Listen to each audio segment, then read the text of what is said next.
Education for Monday, January 25th, 2016. Mrs. Perino, could we have a roll call, please? Okay, Simmons. Here. Odom. Odom? She says here. Carroll. Here. Marks. Present. Horace. Here. Paredes. Here, and the quorum is present. First on the agenda, we have audience comments. And at this time, we don't have any audience comments. So we'll move to the next item, which is a presentation from Flossmoor Hills. Mrs. Craven, if you could come up and introduce your students and teachers, we'd greatly appreciate it. Parents, thanks for bringing your children out. I know they're excited, so thank you very much. We appreciate it. Good evening, Dr. Buster, members of the Board of Education. We're happy to have Mrs. Marty and Ms. Reese and some of our fourth grade students who will be presenting on music and technology.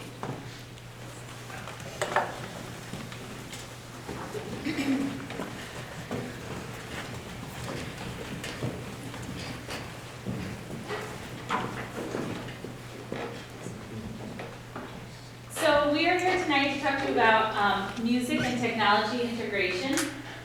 So music technology is any technology where you are playing back, recording, sharing, analyzing, editing, and producing music.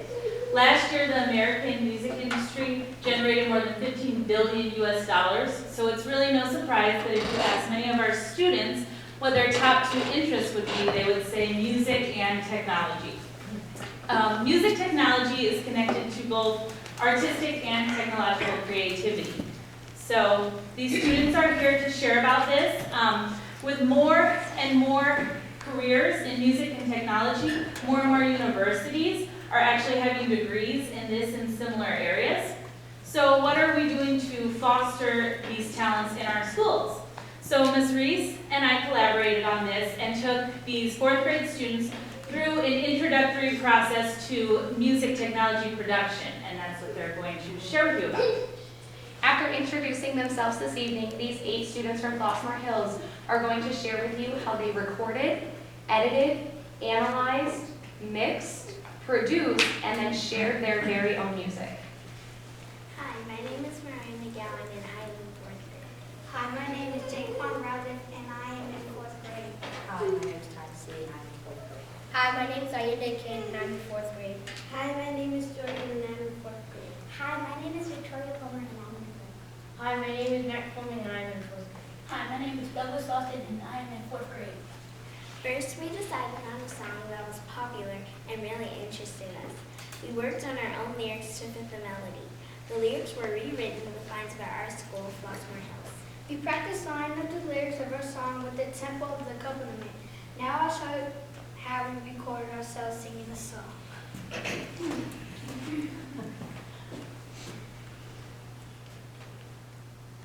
Okay, ready, set, go. We'll have a good school year. We don't break rules here. Make our teachers proud. We want eagle buds. Quiet in the hall, always in a 5-point line. Wherever we are, we will champ it out. We're so proud to be the Eagles here at Flossmoor Hills. We're so proud to be the Eagles here at Flossmoor Hills. Break it down now.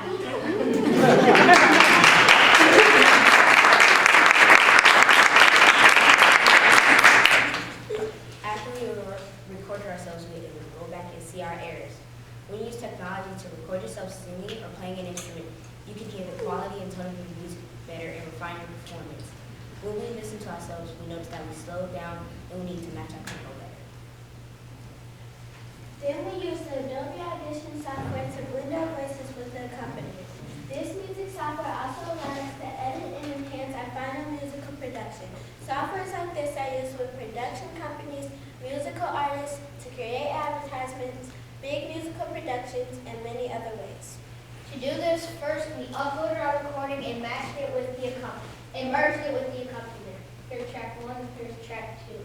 Then we were able to drag the length of the accompaniment and match it with the tempo of our voices. We can also change the volume to make sure that our voices are heard. After working so hard to basis music we want to share with others. We use social media as a positive outlet to share our work. 81% of teens use some kind of social media. Social media is a huge part of our work and can be used as a great resource to share our talents and final products of hard work with friends and family. As we continue to add our social media profiles, we begin to form an online portfolio that can one day be used to get into future musical or technology clubs, or even future education goals, projects, or even applications in high school or college. Here's how we tweet with our teachers. First, you want to press the tweet button in the upper right-hand corner.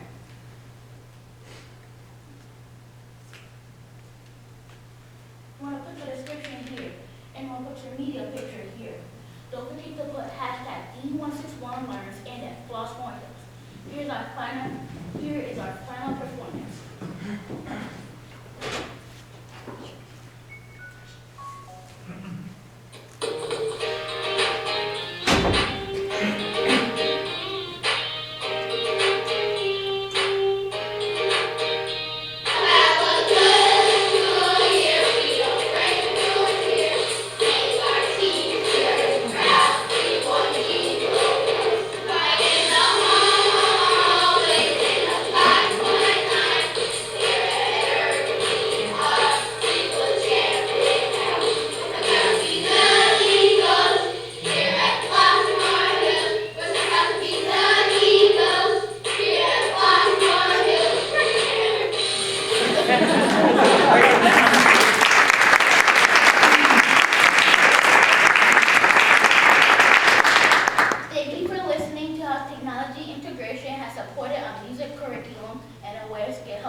Ladies and gentlemen, I am very, very proud of you. Excellent job. And you know that's one of my favorite songs, the original. That's where we got it from, right the house. We would like you to come up. We'll start with Mr. Simmons, shake his hand, and go around the table on the inside, and we'll give you a certificate.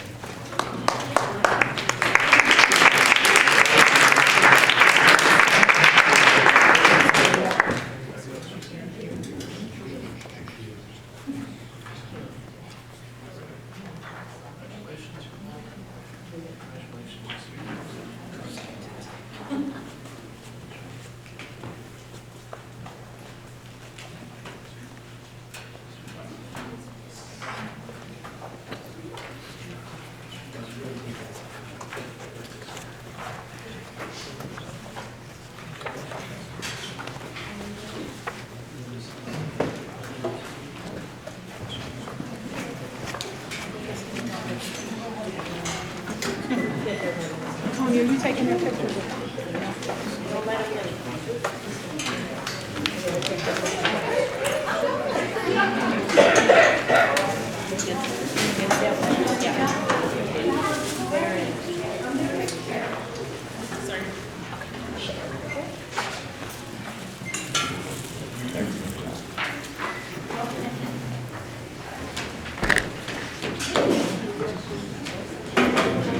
Thanks, Ms. Marty and Ms. Reese, that was really great. Thank you.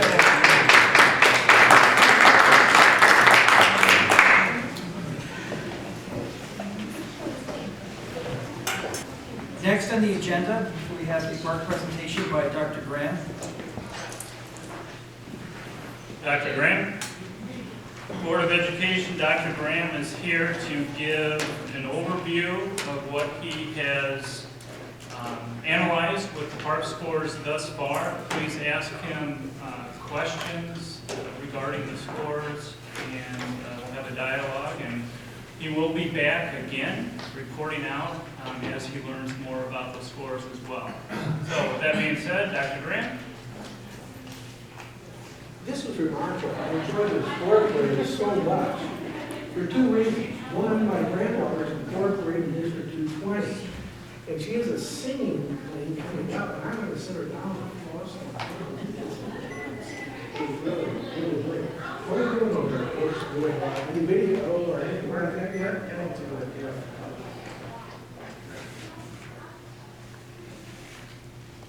Well, this is a good sign.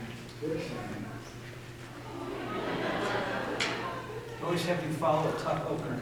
I'm sorry? I said, we always have you follow a tough opener. Yeah, probably a bunch of wonderful kids is incomprehensible. It's just, they're so delightful.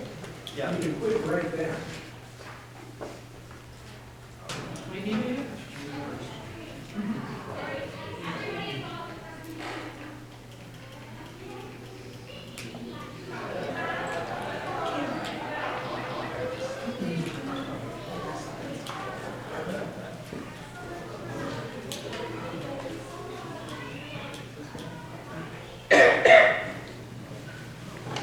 I'm looking forward to hearing what I have to say.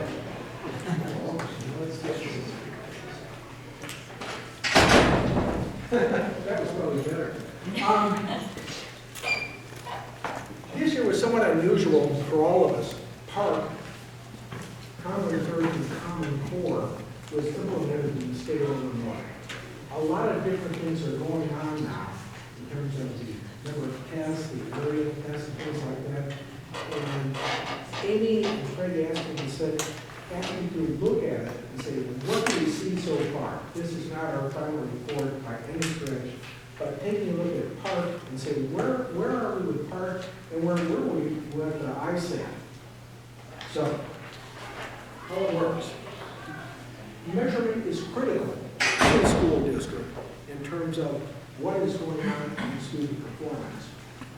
Here's a brief overview of ISAT, No Child Left Behind, Common Core, PARC, and what I define as other mysteries. Now, with ISAT, last year we looked at reading, mathematics, and science in grades 3 through 8, and then in science 4 and 7. PARC, for some reason, which are economically based, I am told, the state only gave tests in reading and mathematics. Nomenclature. ISAT, No Child Left Behind. PARC, Common Core. Everyone familiar with these terms? So we're going to try to go into a little bit more. Levels of performance. With ISAT, there were 4 levels. The top 2 levels were considered satisfactory by the state of Illinois. With respect to PARC, the top 2 levels, again, were considered satisfactory. When you have 5, it changes the perspective. Scale scores ranged all over the place between ISAT scores and PARC, from one year to the other. One thing we've done traditionally is index things back so we can make things comparable from year to year, subject to subject. How does it work?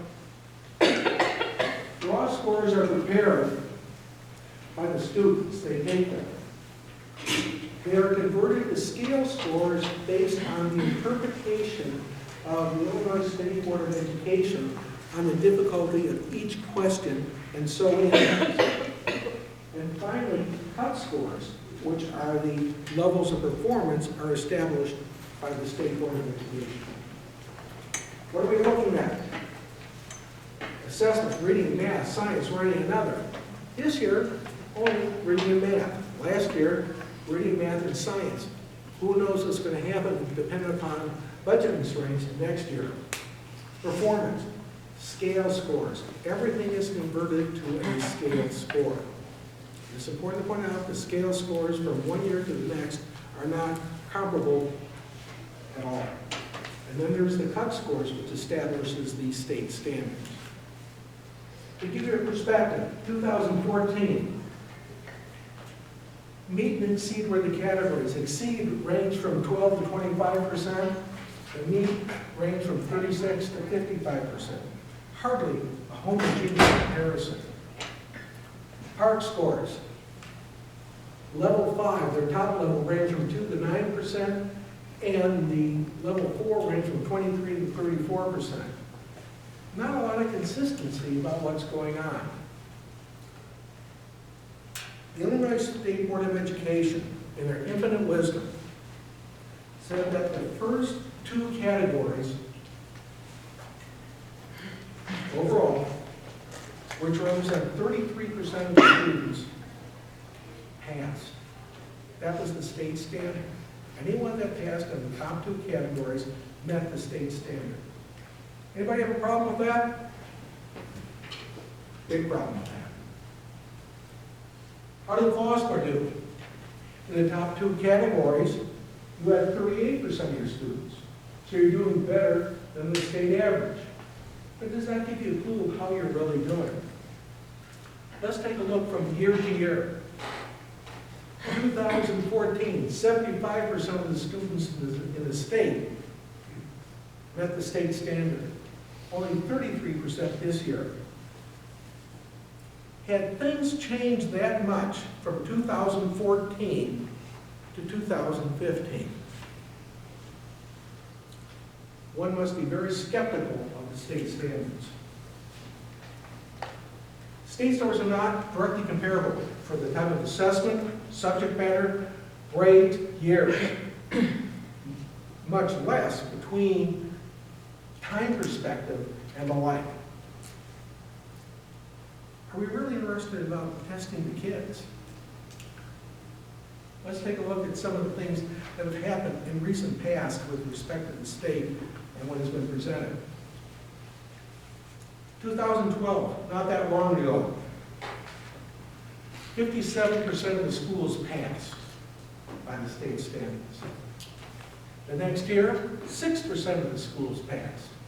The following year, 1.2. And this year, less than 1% passed.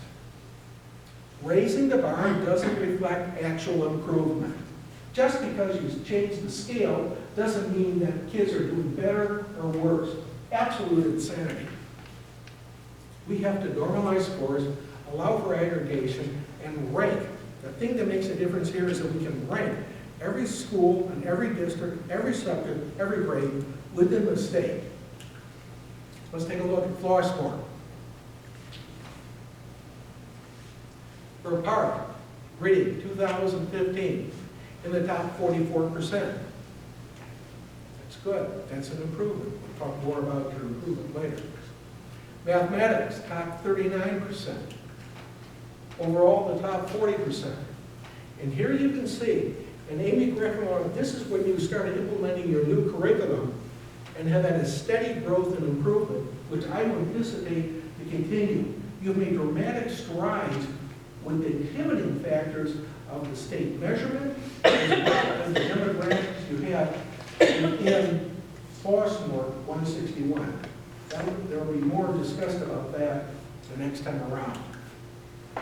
You're on the move. You're doing some marvelous things. That chart here, do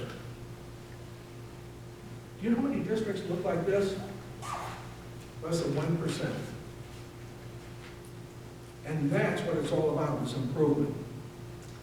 Looking at the state and their categories of need to exceed level 4 and 5 are ambiguous, non-comparable, and I could think some other words which are much more severe. But I think what we see here is what you're doing is some really good stuff. Thanks a lot. I can't beat the fourth graders. Now we've got a song and dance. Now we've got a song and dance. Hardly. Any questions?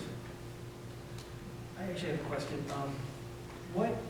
You mentioned that it's not comparable from year to year. How does this data match up with what we see in our math testing? I don't know yet.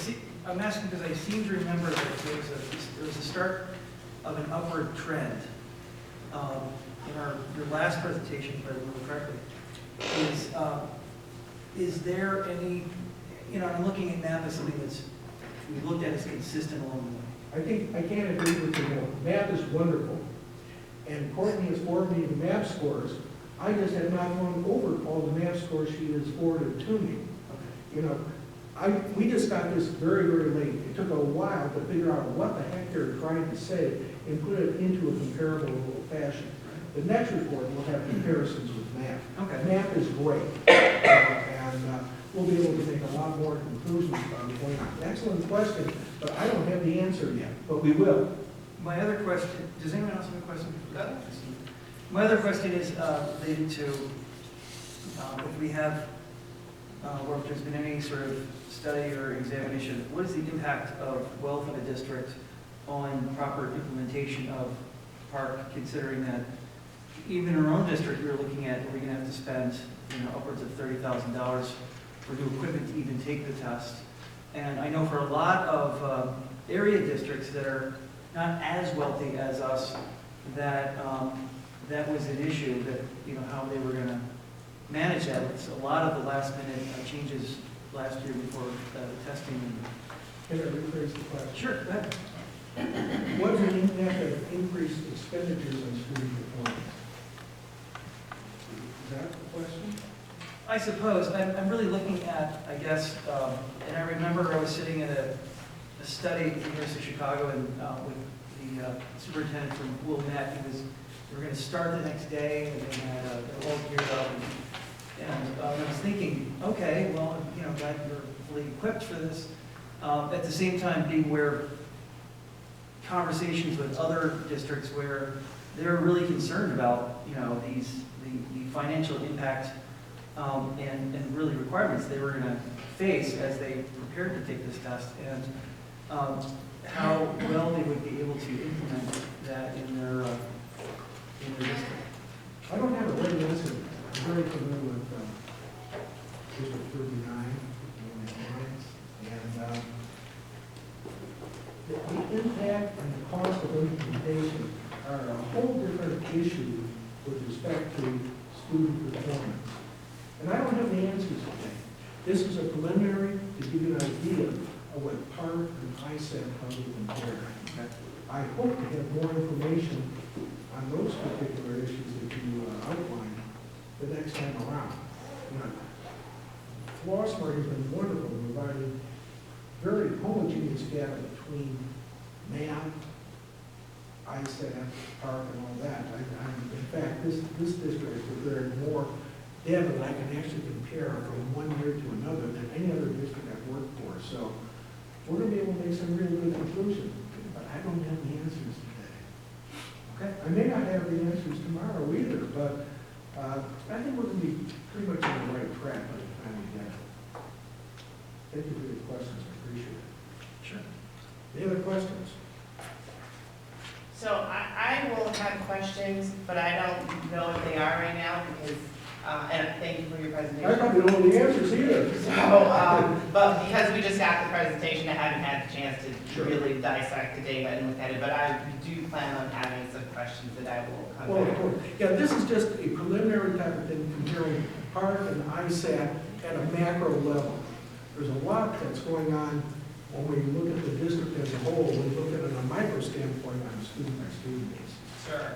Yeah, I just want to make sure when I come back with questions that I've taken time to thoroughly think about the right types of questions to ask And about. I will take time to answer. But I do have one quick question though, on the chart that you just showed where it showed growth, that one, and you highlighted that in part, growth was experienced in spite of the fact that we were introducing new curriculum and also demographic changes. Can you tell me what you meant about the demographic changes Good and point, the impact good point. on this, please? Every district I have seen, one of the major things that I have seen throughout the state of Illinois and all the districts I've worked with the exception of one, is the ever-increasing number of limited English proficiency. In every district, it has been going up higher and higher and higher. I don't have that data in front of me for 161 today, but I expect you're following the same path as many of the other districts. And most districts that have the higher proportion of limited English proficiency are not moving up, particularly in the area of reading. Reading is the most critical thing. And as you notice here, we do not talk about science. And the only reason we don't talk about science is the test wasn't given. Do you know the relationship between science and reading and mathematics? You do. What is it? No, I'm shaking, saying yes, there is a relationship. Yes, absolutely. In my analysis, it's strictly mathematical. I want to emphasize, I'm a mathematician, I'm not an educator. Which means I look at a lot of numbers, make a lot of conclusions, and don't have any basis for it. Not quite that bad. But I found that 2/3 of the science score is based on reading. 1/3 is based on mathematics, which is interesting in itself. That's overall statewide. But we don't have science here. But what we do have, as we can see, reading kind of ticked down a little bit, which may be indicative of a higher proportion of limited English proficiency. Until we go through all the data, I will not be able to make that conclusion definitive. But I share your concern. Yeah, well, so I would be interested to hear, after you have gone through the data, other trends with respect to demographics. Oh, and how you think they are impacting. Just like we've done in the past, we've looked at demographics with respect to limited English proficiency, IEP, mobility, income of parents, etc. There's a whole series of things that we've looked at in the past and we've looked at again. And what's the timing? When do you think you'll be coming back? It's not going to be next week. I would expect that by, let's see, I would think by the end of February we'll have that for you. In the interim, should I present my questions to you? Any question you have, give them to Amy, and she'll forward them to me, and I'll make sure I answer them. Thank you. Thank you. Yes? That is a follow-up to that, so thank you. At least we know kind of where to expect it. But this is kind of a dual question, I think, for you, and this is the kind of question we ask when we get this type of presentation. It's linking that then to, once we get this data, when you go through all the information, will we be presented then with information about, okay, this is where we are, this is where we're going to kind of move the needle if there is a need to. I ask that because, you presented in here that, you just said it was irrelevant, but it's hard to compare. There's some things about it that don't make sense, but it still is a statewide test, and it still is a measure for how we look at the performance of our students. So what I'm asking for is not necessarily, it's not a question for you, but once you have the data in front of us, once you've gone through all of that, yes, Amy, Craig, I'm looking for, is that going to be coupled with something about this is where we are, where there is a weakness or there is a strength, and then either plans to move forward or we kind of got hold of that. It's the same pattern of question I've been asking every time we have these presentations, because they're good information to have, but I feel like sometimes we leave with, okay, and what? So the and what, is that going to be a combination of a presentation we can expect? Or? Not for sure at this point. The school improvement plans, what we do, we sit down and we look at those in our data retreats, all this information that Dr. Graham gives us, as well as other information that's taken in the classrooms. That's where we combine that information, we review it, and we start setting our goals and moving that needle to an upward direction. Okay, so if we're looking for this information sometime like at the end of February or so. And I'd like to make an adjunct comment to Craig's, is that all the information I give is received in a very positive way in terms of what do we do with it. Which, from a pragmatic standpoint, that's all I care about. Is, okay, here it is, what are you going to do about it? Amy and Craig both take what I give them very, very seriously. They want to set up game plans and how to capitalize on the information they get to improve what's going on. And that goes back to curriculum and a whole bunch of other things. This is not a monolithic type of thing where we just throw out a bunch of information and it sits there dead. There's a reaction that is going on to it. And I think when we take the next presentation, you may want to address that question to Craig and to Amy about, okay, now we got all this stuff, what you doing? And that is something we always strive for, is about the action plan that takes place. That's what it's all about. You guys are doing pretty darn good. That actually was my question. So when will we receive the what's next? So I will look, what I'll do is just keep these questions coming up once we have information. I'll ask that question again. So yeah, and just for any specific questions you might have, just like you said, to Amy, and I'll make sure that I answer them in the next presentation. I just want to give you things that you can use. That's all I care about, is to give you some useful tools that you can direct your efforts. And the efforts have to be designed and developed by Craig and by Amy and your team here at 161. and we're very confident. It sounds like your question or comment though is also about timing. Correct. I mean, so we get this information at a time when school improvement plans have already been done and approved. So I'm not quite sure what happens during your data retreats or how often you have these data retreats. But how do we now, after all of these school plans have been approved, how do we now go back and incorporate or tweak this data in February when we've now lost a big chunk? Right. We have a continuous improvement cycle that we use. There are pyramids that they have provided to the Board of Education as far as their MTSS, which correlates the academics and the behavior to see where the kids are. So we're looking at the tier 3, the tier 2, we're trying to move them down to a tier 1. We have progress monitoring that takes place, and they go through the Plan Do Study Act at all of the schools. If they need to adjust, they do that. This is some of the data that's given, the BART data that I brought to the board in December. It's already been discussed with all the staffs from our principals, have gone over that with them. That is one part of the information. We're still not 100% sure what PART means yet, as well as other districts in the state. So we're taking a look at that information. We're taking a look at our map. We're finishing up our map test at this point. There's going to be a second report out to my cabinet and myself, where we will have discussions, and if there's things that, interventions that need to take place, with a continuous improvement cycle, that takes place during those times. So you have to get a little bit of time throughout the year. So there's 3 of those that happen. Those report outs to me. Every 6 weeks, there's some type of monitoring meeting. There's regular data meetings in school that's being addressed at faculty meetings. There's constant review, there's instructional walkthroughs, we're looking for the different levels of DOK. So it's a continuous process the whole year. And so intervention that's created for students or a particular student, February, March, sometime in the second part, in the later part of the school year, does that then follow them to the next grade?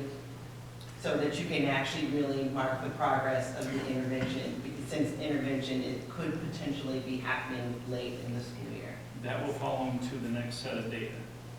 So we'll see if there's any types of improvements. And then that information, if they're still on the same interventions, if that's the case, that will follow them to the fall. And then they'll be tested again to see if there's improvements. Any other questions?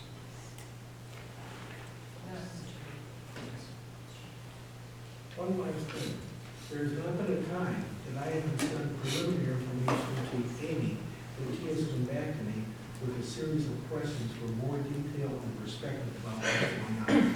I assure you, I want to get the information to you guys as soon as possible, and I also know, when it's more than responsive, when I come around with my first round of presentations. I want you guys to succeed more than anyone. I got news for you. Thank you. Thank you, Dr. I'm sure appreciate it. Are there any other questions? Was the data, everybody understand it?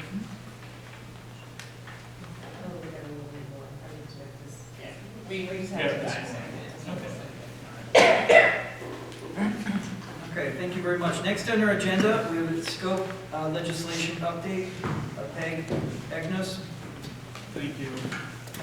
Ms. Egnos, thank you for being here this evening. Board of Education, this is Peg Egnos. She is a lobbyist for SCOPE, meetings that we attend every month, and she's going to give an update on the state of the state. So, good evening. I'm very glad to be here. I am Peg Egnos. I am your legislative director. I have been with SCOPE, and I always forget if it's 5 years or 6 years or 7 years. I have been doing this for 21 years. I also work with the schools in DuPage County. But prior to that, in my past life, I sat in those very chairs that you're sitting in. I was a school board member in Niles Township. And while I was a school board member, my passion was the legislative process. And so I worked with the General Assembly as a volunteer for many, many years, and with our legislative person and lobbyist out in the North region. So I come to this because of my desire and the work that I did on behalf of my children and the children that went before them, and my continued desire to work on behalf of all the kids in the state of Illinois.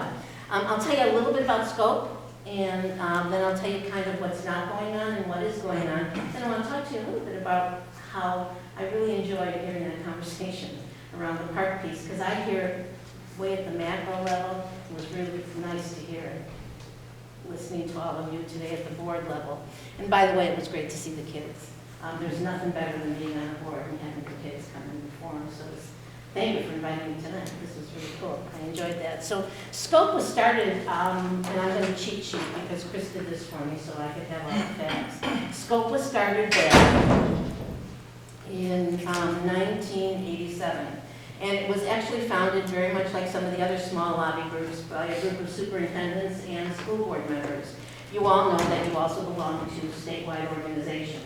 Whether you're a school board member, business official, superintendent, principal, we have other statewide organizations. But back in the 80s, I think that organizations, or regions up here in the north in particular, felt that there were just some issues that were very important to us and needed to have that focus for the south suburban area. And so back in 1987, the organization was formed.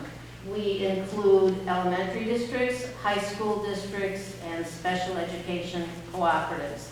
We changed the name. It used to be the South Cook Organization for Public Education. It is now the South Cooperative Organization because we also include school districts from Will County. We serve over 300,000 kids, and Chris likes to say, Chris Slowick is the administrative director and has been with SCOPE since the inception. And she likes to say that SCOPE reflects the diversity that we see across the state. We're governed by an executive committee. We meet monthly. I'm happy to say that Dr. Doster and I see each other quite frequently. And Dr. Doster is a very active member and offers me great advice on many of the issues that I have to face when I go down to Springfield. So that's a little bit about the organization. It's very well respected. I came to it because your legislative person was a retired superintendent, and I was already down there working on behalf of the folks in DuPage County, and he decided that as a retired superintendent, this was just way too much work. He said, you know, my wife is retired too, and I cannot believe how much work I have to do. And this is really not such a part-time job. This is really a full-time job. So about 5 or 6 years ago, the LEND organization allowed me to also take on the responsibility of the SCOPE organization. And I have to tell you, I'm thrilled to do it. And I have an unbelievable passion for this, so I enjoy doing it. So I want to tell you just a little bit about what's going on and what we talked about today at the SCOPE meeting. It was quite a good discussion, but here's what's happening or maybe not happening in terms of the situation in the state. We know that this week we're waiting to hear what the governor's going to say in terms of the state of the state. We're getting bits and pieces from the press. We're also, you know, we tend to talk amongst our colleagues and our peers and wondering exactly what it is that he will or will not say.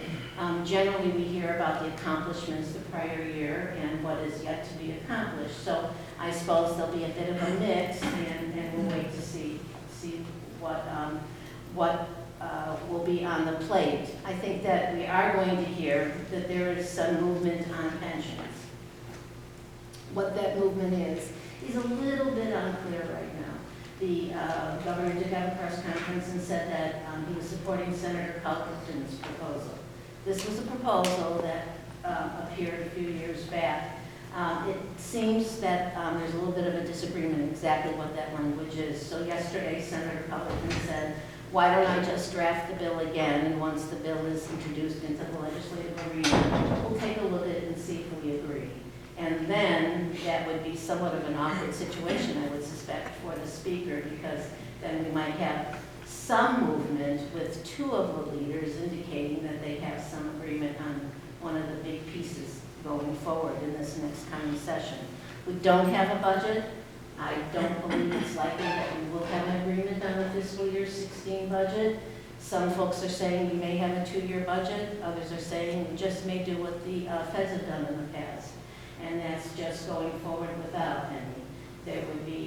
The courts will tell us what we can pay or not pay. The governor says he doesn't want to do that anymore. He doesn't want the courts to tell us what we can and cannot pay. Our unpaid bills are growing. Today, the Senate President said that he's not going to allow any K-12 appropriations for fiscal year 17 unless there's a new school funding formula.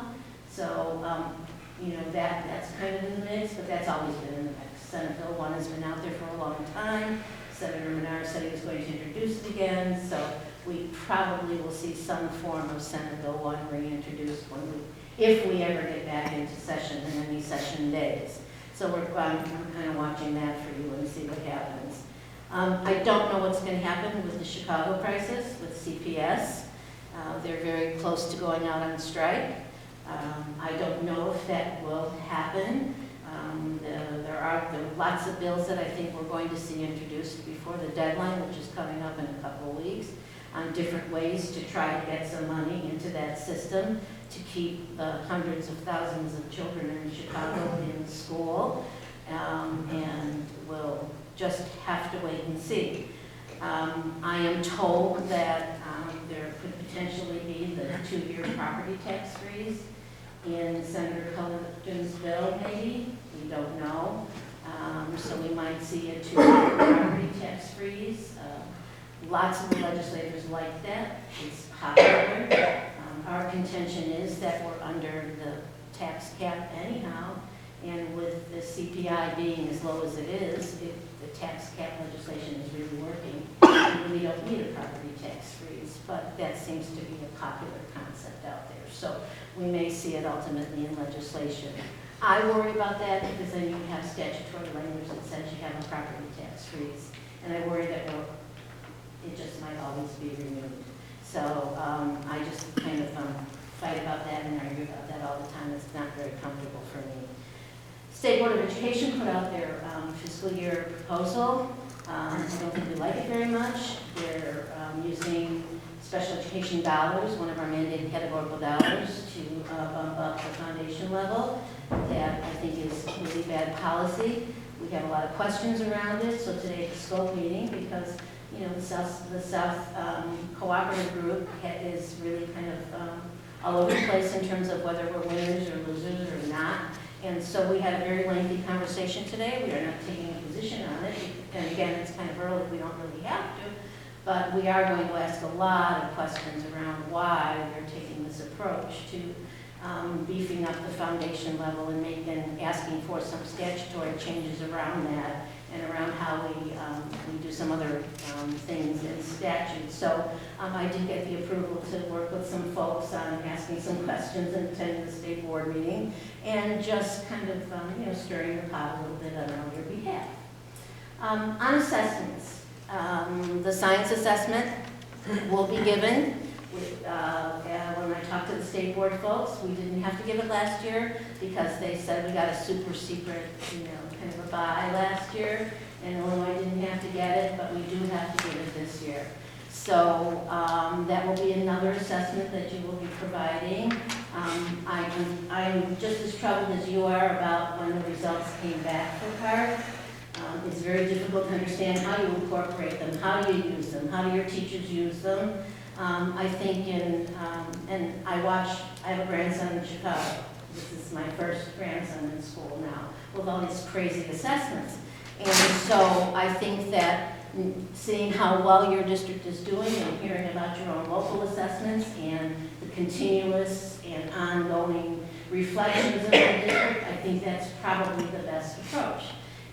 CART is designed for us to be compared. And I do want to tell you that this is one of the things that I watch very closely for you, not only the CART piece, but the kids assessment. We have some issues around that. If you have an assessment already, why do we have to have some new assessments and new training and additional dollars being spent? We are currently working with the state board and their advisory committee on that piece.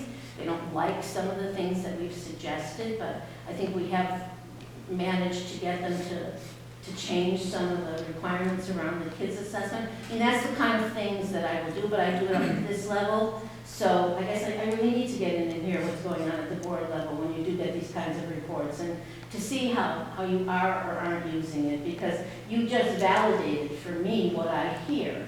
The results don't come back in a timely manner. What are we supposed to do with them when we get them, when we're already halfway through the semester? There are those kinds of things when we have this assessment. We have 2 more years on the contract, so we still have part. I think that the state superintendent is committed to it. He did make a statement at one of the meetings that we have, and I can't think of the legal term, I'm sure there's some lawyers in the room, but when you own the questions, so we own questions that are part of the PARC test right now. So if we're not part of PARC anymore, those tests would come out.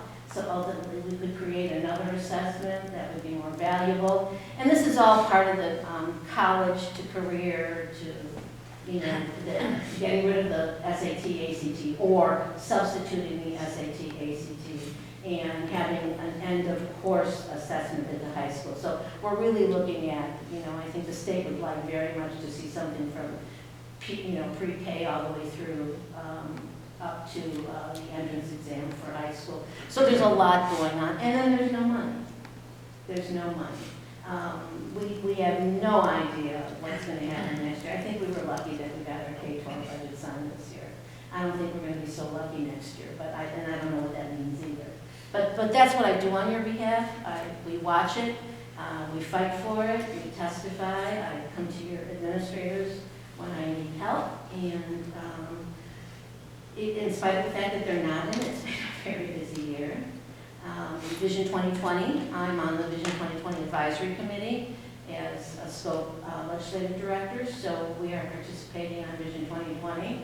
I was down in Springfield last week, meeting with all the other executives and directors of the organizations that are participating in Vision 2020. So we're trying to work very collaboratively and try to keep a handle on what may or may not happen in this arena. So I'm happy to answer any questions if there are issues that you are concerned about or might be wondering about. I have a question, Ms. Agnos. We have on our agenda actually Vision 2020. The board has information on that. We have not adopted the resolution to that yet. We will be having some discussion today. Can you just give a quick overview to the board? Since you're I can tell you what I know as of this year because we were not asked to be engaged in it last year. And so this year, the 6 organizations that make up the, whatever the group is it's called, reached out to all of the other organizations like SCOPE and asked for our participation. So they structured it a bit differently. They formed some subcommittees. And the subcommittees are working on the issues relating to the four pillars. And so the organizations work, and I think the only group that came up with, 2 of them came up with maybe some proposals that might potentially end up as legislative proposals going forward. But the others kind of refined the language around the 4 pillars. The role of the advisory committee is to review the work of the four working groups. It was good. It was a good conversation. I will tell you that the evidence-based model piece in particular seemed to be a bit problematic when it was first introduced. I opposed the bill on behalf of SCOPE because I didn't believe that it was just a panel and there were no researchers associated with that. That has changed. We have become a working member of that piece, and Michelle, Michelle Mack, I think her name. Anyhow, she's a protege of Ellen Odden, and she was the one who worked on the National Lewis Project. She is actually going to be working with the group and reviewing the work that they're going to be doing on the evidence-based model. It's very expensive. I mean, this is what we want ultimately, but there's also, our feeling is there's a reality piece that we have to continue. We have to keep our eyes focused on what's happening currently in the state. So that was our concern initially, because SCOPE is not signed on as a supporting organization. Not that that matters, I mean, districts do what districts do. But we are not, because our districts are all over the place. They're not all supporting Vision 2020. So we've been asked to participate, and so that's new this year. So at least they've embraced all the other organizations. So, Thank you. I had a question with yeah. and Mrs. Odom and I had seen a presentation a year ago at the fall South Cook Division meeting, and it was a few people that we knew. And you had mentioned that there have been some changes since last year to Vision 2020. Yeah. And can you tell me, because I've done some research in terms of like, okay, well, who in their neighboring area is also supporting or not supporting, the 522 people that are signed on a resolution. Is there a theme for why they're not interested in participating, or does that kind of match their level of participation with IASB? Honestly, I don't know. It's not something that I followed, and I don't know. I don't know the individual boards' reasons for it. I know just speaking to a couple of the members that did not, was really around the funding piece in particular. Right. They felt that that was kind of more global, and they really felt that that was great, but they really felt that it was not something doable. And so they felt that that the original plan, the original 2020 vision was just that there was no meat in the plan. So I would suggest to you that you go back and you look at it. And I don't know how much meat there is. We just got kind of a cursory look at committee reports, which is why I can't give you a lot of information. I only know about and even the finance group, of which, at least we participated a little bit on the evidence-based model. We're only given bits and pieces. So I would really encourage you to kind of look at it to see if there's more meat attached to those principles. Right. I think that there is. I mean, just even looking at the bullet points expanded, slight changes in language, and I think that it's kept in shift with changing philosophies in education as we go from, like, the 1959 Bloom's taxonomy model to, their depth of knowledge. I haven't heard that in a long time. I throw it out once a week. That's what So- I read. So when I was in school. Well, but in any case, and some of the language around, what is a, quality educator, and the emphasis on really creating that pipeline for great leadership through our classroom teachers. Right. And I think that it certainly is, I think that it's shifted more into more pragmatic common sense of what really goes on in the classroom as opposed to theoretical sketchings that, a lot of very hardworking people have gathered data for, and, really started with this, but I think it has fleshed out tremendously in the last year. And I don't disagree. And the other piece that I think is really coming together too is the piece around the new IBAN, which is the accountability piece.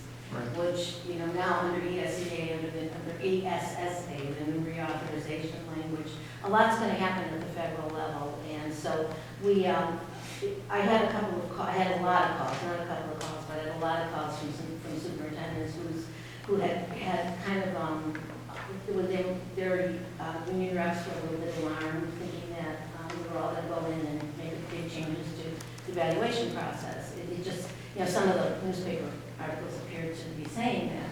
Well, it can happen, but it's not likely that major changes would happen. So what's going to happen over the next couple of months, and you will know because I will let you know, is that the state board is going to be holding hearings. There'll be a couple of hearings around the ESSA changes. They're doing it they're doing it at the federal level right now, and we have people at the federal level who can do that on our behalf, but they're going to be doing it right here in Illinois. And so there'll be a lot of that activity going on through the state organizations, but locally as well, because we have good working relationship with our federal legislators. So that's an advantage too. There's been some overviews of it coming out lately. So. Yeah, and some of our regional superintendents they've had sessions already, but there's really not much to talk about. But Melina Wright at the State Board of Education, she's the federal person, and so she's someone that we've worked with I've worked with for a very long time, and she said, look, we just don't, all they have is they don't even have the actual, like the final, they still still have the working piece. So once they get that, then they can get that back out to us, and then we can get it back out in some sort of format. So that's the kind of stuff that I can give you, and then we can all talk about that. So that's what we do at scope meetings too. But today was a good meeting, because we real back and forth around that special ed stuff, which may be okay, but I'm not convinced it's okay. So we're going to have to stay part of it's okay. Can you repeat what you mentioned about science assessments? Yeah, the new science assessment, we didn't have to give it last year, we got to buy somehow. They're going to give it this, it's going to have to be given, Fifth, Main. yeah, 3 times, 2 times. I think it's 2. 2 in There's one- elementary, Well, there's 2 parts to it, right? right? So the science assessment will take place on their opening window in April. They don't have specific dates as of yet, but our 5th grade will take it, our 8th grade will take it, and then at the high school, they have biology courses that are going to be taken. Right. So- Right. Isn't there and- 2 parts to it, though? Yeah, I think. But the bottom line is that, here's the controversy now, not so much at the elementary level, but at the high school level. Because we got the pass last year, all the seniors in high school have to take it, even if they're in AP biology. And so when they open the window, it's at the same time when kids are getting ready for or taking AP biology. So there's a little bit of a rub there. And so next year, it won't be such an issue. Because we also are using a program from Washington DC, because we are under constraints, we have no money. They're giving it to us free. And they have a course-based curriculum, so they give biology in the 2nd year. So all the kids take the park exam, the park science in 2nd year. We don't do that. Some of our high schools start with physics first. So conceivably, the kids can take it in many different sequences. And so that seems to be the problem. And you learn a lot about this stuff. You never knew, when you go through this. But, so right now, that's the problem. So the high school guys are trying to come up with some, trying to see what they can do. But we're not going to I don't think we're going to get away with it, because we're still under the old act. And they're trying to delay the implementation of ESSA until 17, 18. So I don't think we're going to win that. So when will the testing begin, this year? You have to have it this year, correct, Amy? This year. Yes, it's this year, and the window is opening. They're going to try for April. April, they're trying, and then it will close sometime in May. So what that does is it will overlap with our park window, and then our local math testing is when that assessment. And so the communication that came out earlier this week basically said students will be assessed in 5th grade, and the 5th grade test will be assessing 1st through 5th grade standards of the next generation science standards, and then students in 8th grade are going to be testing for those 6th through 8th standards. So, and then we were to implement NGSS in the 16-17 school year. So they're being tested on what? They're being tested on what we're just now implementing. Correct. Basically. For luck. Yeah, so I don't know what our expectations are going to be for those test scores for 5th graders in particular. It was just like part last year. It's the same, yeah, it's the same thing. Well, it works. At least our kids are used to being tested in math and in reading. They are not used to being tested in science. Even our 8th graders now, when they went to take their placement exam at the high school, taking the science portion by far was the most overwhelming portion. And on top of that, we have the next generation science standards, which we are not. They haven't rolled out yet. Yeah. And that's, they're not ready. Then that's why they're saying maybe April, they want to hustle it so that maybe. And also that test is an online test. So they just keep dishing it out, and there's no support. So. Exactly. And I think less. And school districts opt out. Well, that's the other movement that's gaining a lot of steam, especially in the SSA. And there are a couple of organizations, one here in Chicago, that raise your hand, that group that started around the testing last year in Chicago. And they are being supported by some of the very big powerhouses now, getting a lot of money. So we'll kind of keep your eyes open for what they're going to throw in the mix this year too. because then you can't decide if there's penalties yet under the SSA. Jimmy, are you, I'm sorry, Mrs. Odom, are you still with us? Yes, sir. Okay. Now, Go ahead. from last, the tri-conference, one of our board members had heard that Common Core is something that is really moving toward the doorway. Is that something that we're, is it? I don't think so in Illinois. I think we call them learning standards, the Illinois learning standards in Illinois. Right. And whatever I hear, whatever reporting is done at the state level, it's always that, that most districts have pretty much adopted them, and Okay. maybe not in high schools as readily, but the elementaries have pretty much adopted them, and they're working well. So I don't think they're moving out. Okay. We didn't get much of a choice. Pardon? We didn't get a choice to adopt them. No, you We're didn't. implementing. Yeah. I think people, when people come to testify, they say, look, we're less concerned about the standards, we're more concerned about the assessments. And it goes back to the questions you were all asking around assessments. What do we do with them? I mean, they don't come in a timely manner, we're not sure about the results.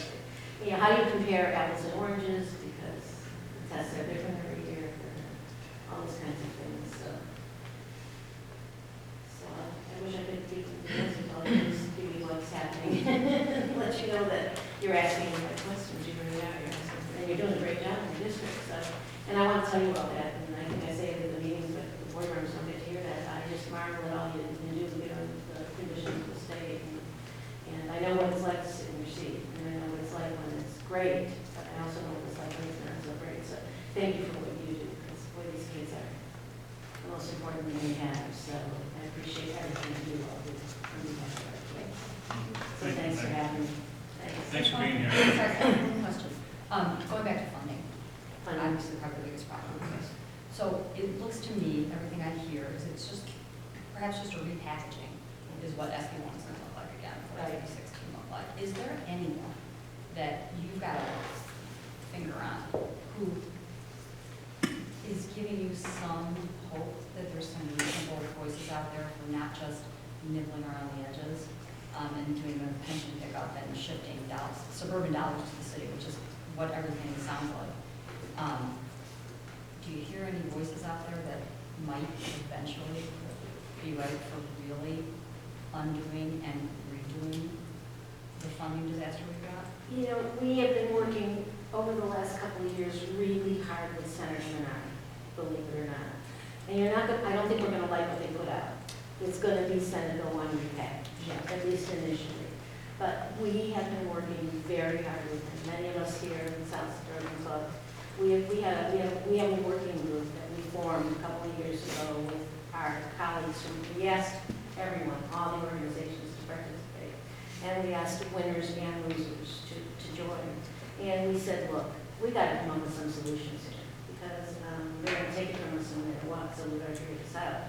And so if you remember last year's budget, Senator Menard wanted to sneak in his Senate Bill 1 at the very end.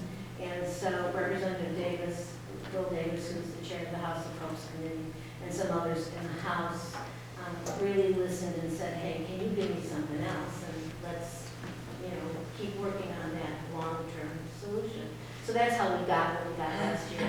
So everybody kind of got a better proration, and then there was that $85 million extra supplemental grant that went to districts who really, really needed it. I get it. I get that they make, that money's not always going to be there, and I get that. There's 126 districts that need help immediately. We get all of that. But to do it, to put out these proposals in the way that they're doing is not going to do it. I mean, it's just not going to do it. So we're going to continue to work with Senator Menard and those that are drafting these bills, and they got to come up with more money. That's the only thing. So do I think that ultimately we're going to have to give a little bit? I think if right now we just got to pretend that everything may happen. Maybe we'll get the property tax freeze. Maybe we'll get the pension cost shift. I don't know what's gonna rise to the top in all of it. So you just have, whatever you're doing in your district with your money, be conservative. Just be conservative and happy. That's all. Just Fred and Amy and I, we worked together for quite some time, and so it's the same old story. You know, if you got it, be careful, you know, how you spend it. And because we've never been through anything like this before. Ever. And so let's see what he says on Wednesday. And then he says he's ready for his budget address. I heard that on the news today, coming down here. Governor Rogers says he's ready to give his budget address. I don't know what that means. But you're not hearing any voices that are proposing anything that would not just do this, because this is Just us. It's Just us. And we talked about that today. We're, there'll be a group of us, you know, Rob Rossi, who's the township treasurer. I mean, he said this all along, let's give them a solution. So we've given them a couple, and they've kind of looked at us and kind of laughed. But there was one of the business managers in DuPage County took a proposal to Robert Wolf at the State Board of Education. He said, oh yeah, this might work, and then he said, thank you very much, and that was it. But there are ways to do it. You can do it, and not harm anybody else. And maybe you won't get any money, but you wouldn't lose any money either. And then whatever is new would go to those districts in the most need. So we have been saying this all along, and Senator Menard didn't think that was such a bad idea. The state board said it would cost a lot of money. We said it wouldn't cost any more than what the state could raise. Just hold us harmless. And so we will continue to push that, you know. And trust me, not all our districts in South are like that. But I think after today, I think there's a recognition that we all have to be on the same page somewhere. And, you know, somebody said, look, I really need this money, but I don't want you, my neighbor, to give it to me. And so the conversation is shifting a little bit. So that's what we talk about. That's all I talk about. And I said, my husband came in because he drove me tonight, because I was already south and I had to go back north for a meeting, so he drove me back south again. And he's so sick of hearing this, you know, after all these years. But he could probably give a presentation himself. But, you know, people say, oh my God, we've been working on this since 2005. I have to tell you, the very first funding committee I sat on was in 1978. So it's not 96. It goes way back. We've been trying to fix this, but shame on the state. Shame on the state. So we'll do our best to make it better, but kudos to all of you for what you do. And I can talk to you about that. It's your business to do, so. You know, and I didn't bring business cards, but you will let everybody know where I am, and call me anytime if you have questions. I would be happy to chat. Thank you. Thanks, Thank Betty. you very much. Thank you.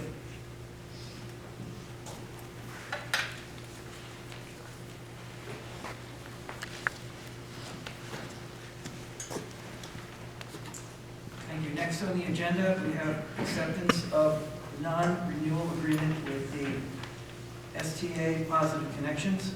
Justin? Thank you. Well, board, last Friday at 2 o'clock, I met with a representative from Positive Connection, and I thought it was going to be a different conversation. We've had some concerns about buses being late with service for kids, etc. So the representative came in and offered a letter which you received stating that they cannot fulfill their commitment to our district for busing. And according to the contract, they have 6 months to do this, to break our contract. So after discussion, found out that this same letter is being presented to all of the area schools that they work with. And what I did is I quickly, I called Steve, we put this on the agenda immediately so that we could address it. We're going to have a special board meeting after this today, or tonight, and we'll seek to approve bids. We'll go out tomorrow for these, our specs, we'll send them out, and I think I'm going to bid it or spec it out with our elementary schools as one, our junior high as one, and then all together to see where they come in at. So, want the board to know that Positive Connections are able to rebid on the specs that we will be sending out. So, that will be that. We will also contact as many bus companies as we can so that we get plenty of bids from them as well. So, with that being said, it kind of goes along to the next one, letter E, and that'd be approval for the bids for transportation services, which will take place in our special meeting. Are there any questions? are you expecting them to submit bid? Yeah, they're understaffed right now. They have a lot of districts in the area.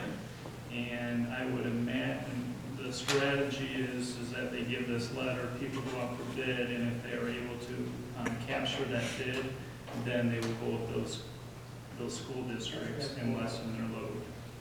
That's the strategy that is being used. You anticipate that they will bid where they were, a little higher or lower? Is this just I have no idea. speculation? I don't know what to say. Okay, any other questions on it? All right. Okay, next on the agenda, we have discussion on Vision 2020. So with the agenda item, I included a link to Vision 2020 through ISP. And I know that Mrs. Odom had gone to see the presentation at the Tri-Conference this year, and several board members have been to various presentations on this over the last year and a half, year and a quarter.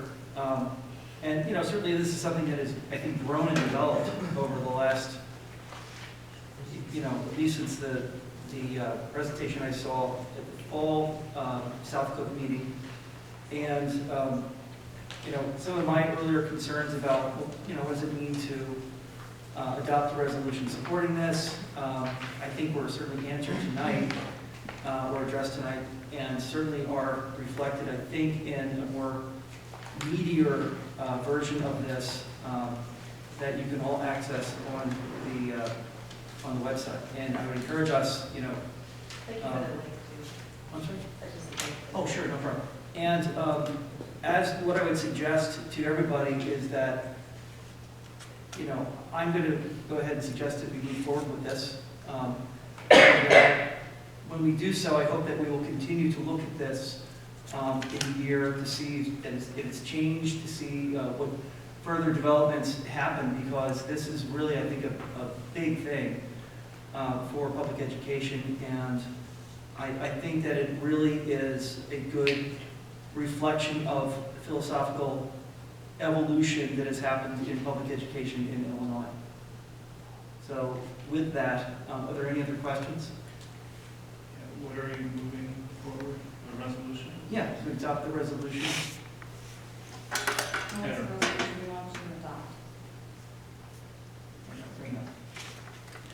There's a resolution that's been given to us. And I just thought we should share. Sure. In fact, Mrs. Perino, if you could, Open the line. yeah, if you would move it. And if you would go to, I think it's toolkits, and it's called to action. I think so. I think it can go down a little bit.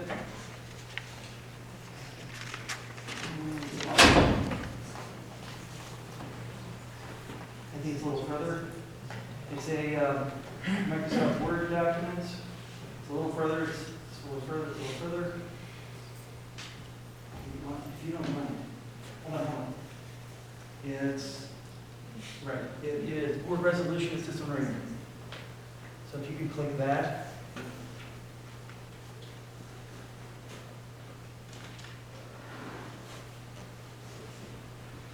And if you could open that up, that would be fantastic.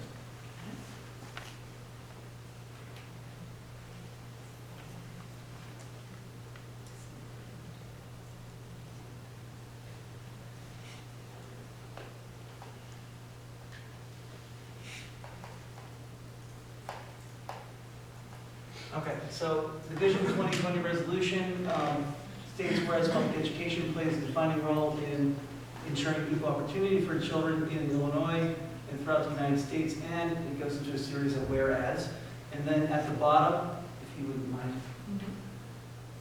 be it resolved that we would put our pledge in here. Flossmoor School District 161 Board of Education joins with the Illinois Association of School Administrators, Illinois Association of School Boards, Illinois Critical Association, Illinois Association of School Business Officials, Illinois Association of Regional Superintendents, and the Superintendent's Commission for the Study of Demographics and Diversity in supporting Vision 2020 Education Improvement Proposal, and be further resolved that Baltimore School District 161 Board of Education urges the Illinois General Assembly to approve the necessary legislative changes to implement recommendations under the 4 pillars of education improvement as contained in Vision 2020 document.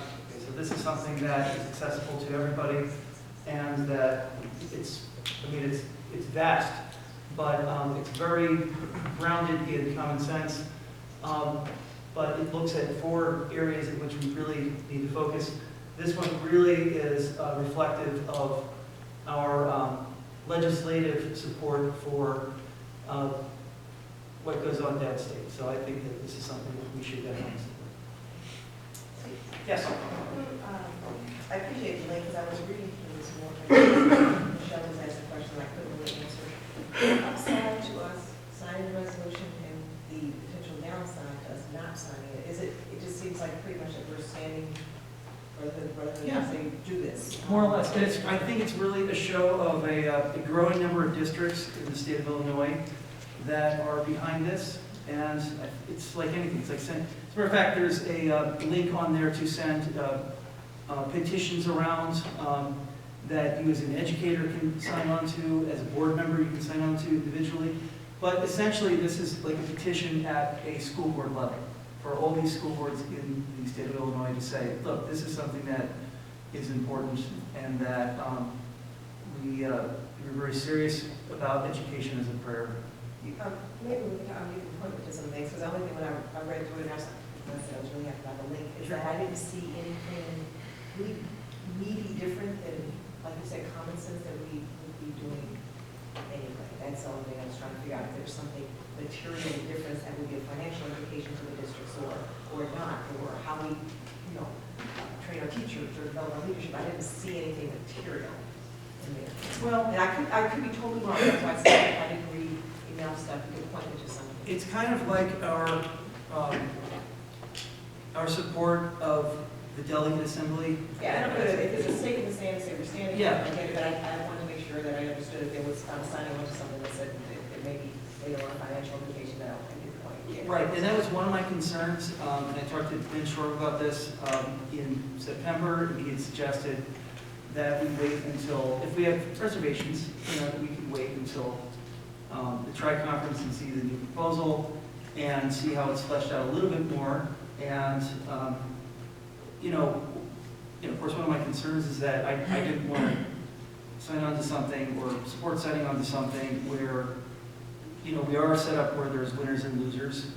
The language in here really is getting beyond that, where it's all about, winners. There are no losers. And you don't want to present a situation where, if you are a district that very thoughtfully saved your money and was very responsible, that somehow you're going to be penalized because, now the state looks at you as, oh, you don't really need as much help, we're going to cut your funding. And so the way it is, it's worded, I think it's a little bit more aware, or it's a little bit more self-conscious of the fact that there shouldn't be any losers, that we should be held harmless in terms of our funding, and that it's not enough just to say, okay, let's mix it up and let's take all the bank accounts and shift them around, because the reality is, if you are a responsible district, and you shouldn't be penalized for that. Does that make sense? So, does that make sense? Yeah, it's good. I'll read some more. Yeah, it's in there, and I can certainly send you a direct link to the direct page, which I don't have time. You don't have to. I was reading this slide. I just said I just wasn't seeing anything. If there's something to tell. And I encourage, everybody, this is something that, rather than look at this as one and done, like, okay, we'll sign on, and then that's the end of it, really look at this as an evolving document where we are constantly going back at something, a philosophy that shapes the needs of education, public education in the state of Illinois. So I have a couple of questions. Steve. Jamie, I'm sorry, Mrs. Odom, did you want to add? I'm just going to add to the financial implications. It's the only potential financial implication that I see right now with the new changes is that if we have representatives, which of course, I advocate for, if we're going to be supporting something, then we need to put the work in and the manpower to actually get it done. Now that they have flushed it out and it's no longer just the talented people who are sitting down who conceptualize Vision 2020. Now they're trying to building it up to an actual organization, through all committees. And so each pillar is going to be represented, we're going to have representatives from, as I said before, at the last meeting, we're going to have representatives from principals and superintendents and teachers, and I guess have active members from all. That's Martin. For those students and conferences, and now they evaluation where the committee meetings and so forth. That one, but in proposal, when something on there, whoever we choose to be active on any one of those committees, pillar committees. So that's how that's small. I don't think they're looking at anything as big as, making proposals legislation that says, we support legislation that says that the suburban district has to pay for public education in the city. Could you clarify what you said? You were breaking up a little bit. Could you summarize what you just said in a few sentences? You were kind of breaking up a little bit toward when you got to committees. The summary would be, number one, that the expense would be of us spending and actually having committee members from our district participating in one of the pillar committees. Okay. So the idea of the pillar committees is that we have principals, superintendents, teachers, and staff to participate in each one of these pillar committees. If we have a member from our school district who participates in one of those pillar committees, then we will be responsible for sending them to the meetings, conferences, legislative meetings when, we're going down to talk to legislators about whatever legislation we're trying to get pushed. Those expenses will come from our budget directly. It will not be paid by the Illinois State Board of Education. Mrs. Odom, I'm sorry. The Illinois Association of School Boards. And then the second anticipation is that if they propose supporting legislation, because this is the legislative branch of the Illinois Association of School Boards and the tri-conference people, if they support or propose legislation as Vision 2020, that says the suburban districts are going to pay for, or we're going to reduce the amount of state funding that we get so that we can increase the city, the districts that are hard up. If we are we're saying whatever the Vision 2020 committee comes up with, whatever legislation they come up with, then we're supporting them. We're saying, okay, we support whatever your work is, which is why I said I encourage people to get involved to actually do the work, because you have the say-so at that level. If you have a position on, no, we are not going to support that, then you have to have somebody on one of those committees saying, no, we're not pushing that legislation forward. Okay, so if I could, Mrs. Marks, did you want to comment? Or? I believe Mrs. Odom might be confused between what Vision 2020 is and I think she just maybe has some fundamental misunderstandings of some of the differences between. No, you probably have a fundamental misunderstanding because your information is based on the actual beginning of Vision 2020, and it's limited to that. And I'm on the information on how it's now developed. Okay. You have the you're conceptualized, you have the concept of Vision 2020, and now they move forward beyond the concept. But I think you're confusing recommended state policy, which is part of what Vision 2020 contains a lot of things. Yeah. And one of those would be including the people you mentioned, but establishing those people and being involved at the state level. One of the visions, one of the things that the Planks mentions is that there should be educators serving on the Board of Education. Right now, there's not a role for teachers to serve on there. So I think you've missed up some of that information by working with the ISB on Vision 2020. We would not be funding anyone being a part of a committee. There's no funding required from us. Our dues as members of that association go to their legislative piece. That's part of our due structure. I'm not sure how you're seeing a financial pro or con, but I think your statement about a financial commitment is just wrong. Okay, if I, just for a second, if I might just summarize though, what I'm hearing you say is that there would be probably an increase in actual cost to the district in terms of participating in these committees, but in participating with the committees, that would give us and should give us more say-so into how these policies are shaped. Is that what you're saying? What committees? Hold on a second. Is that what you're saying? There aren't pillar committees. There are no committees. There are no Vision 2020 pillar committees. You're one to the slide conference and went to Vision 2020 for the update, then you would have found out that they're developing the committee, which is what the young lady just said. She's on the advisory portion. Meet the thing that there's an advisory board, there's a panel, and then there's committees under each pillar. Okay. Each pillar has now. Okay, if I might, to just end the individualized conversation, I think that probably all these questions could be best resolved, again, going back to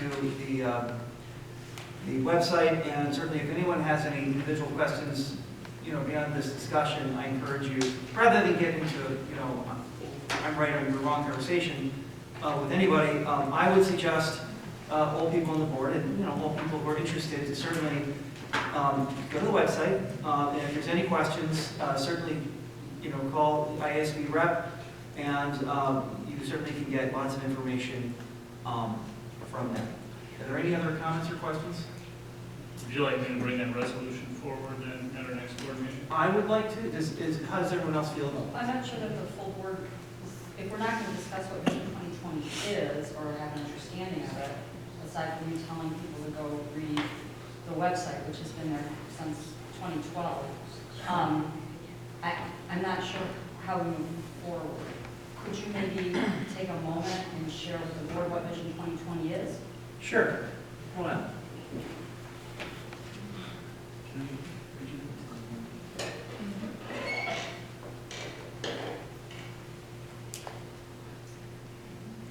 know what, actually? I think it's going to be the executive summary doc. Okay. You want to go on the board next? Yes. Steve, while you're looking for that, you did mention that you had called around the other school districts to see which one, or neighboring school districts that had signed on. Can you name what neighboring districts have signed on? There's actually a map that's on the website for ISB, or sorry, for Vision 2020 that you can access, and it has little pinpoints. It shows you where I think there's like 279 districts in northern Illinois, and then there's like 200 and some odd other ones in southern Illinois. And as you get closer in, Homewood has not, from looking at that map, done so. And Chicago Heights, or many Chicago Heights districts, including Bloom High School, have not done so. Our high school has not done so. But again, part of my question is that related to their relationship with IASB? You know, some districts don't have any real involvement with IASB, some do. So, you know, that could just be a matter of they don't want to participate for some reason, whatever. Or my question with Ms. Agnes was, is there a specific reason why they would not want to be interested in that? Yeah, the discussions that we have, the first three pillars are something that we agree with at the Superintendent Association. My association has backed this. Concern-wise in this area when talking to superintendents is the equitability and adequate funding.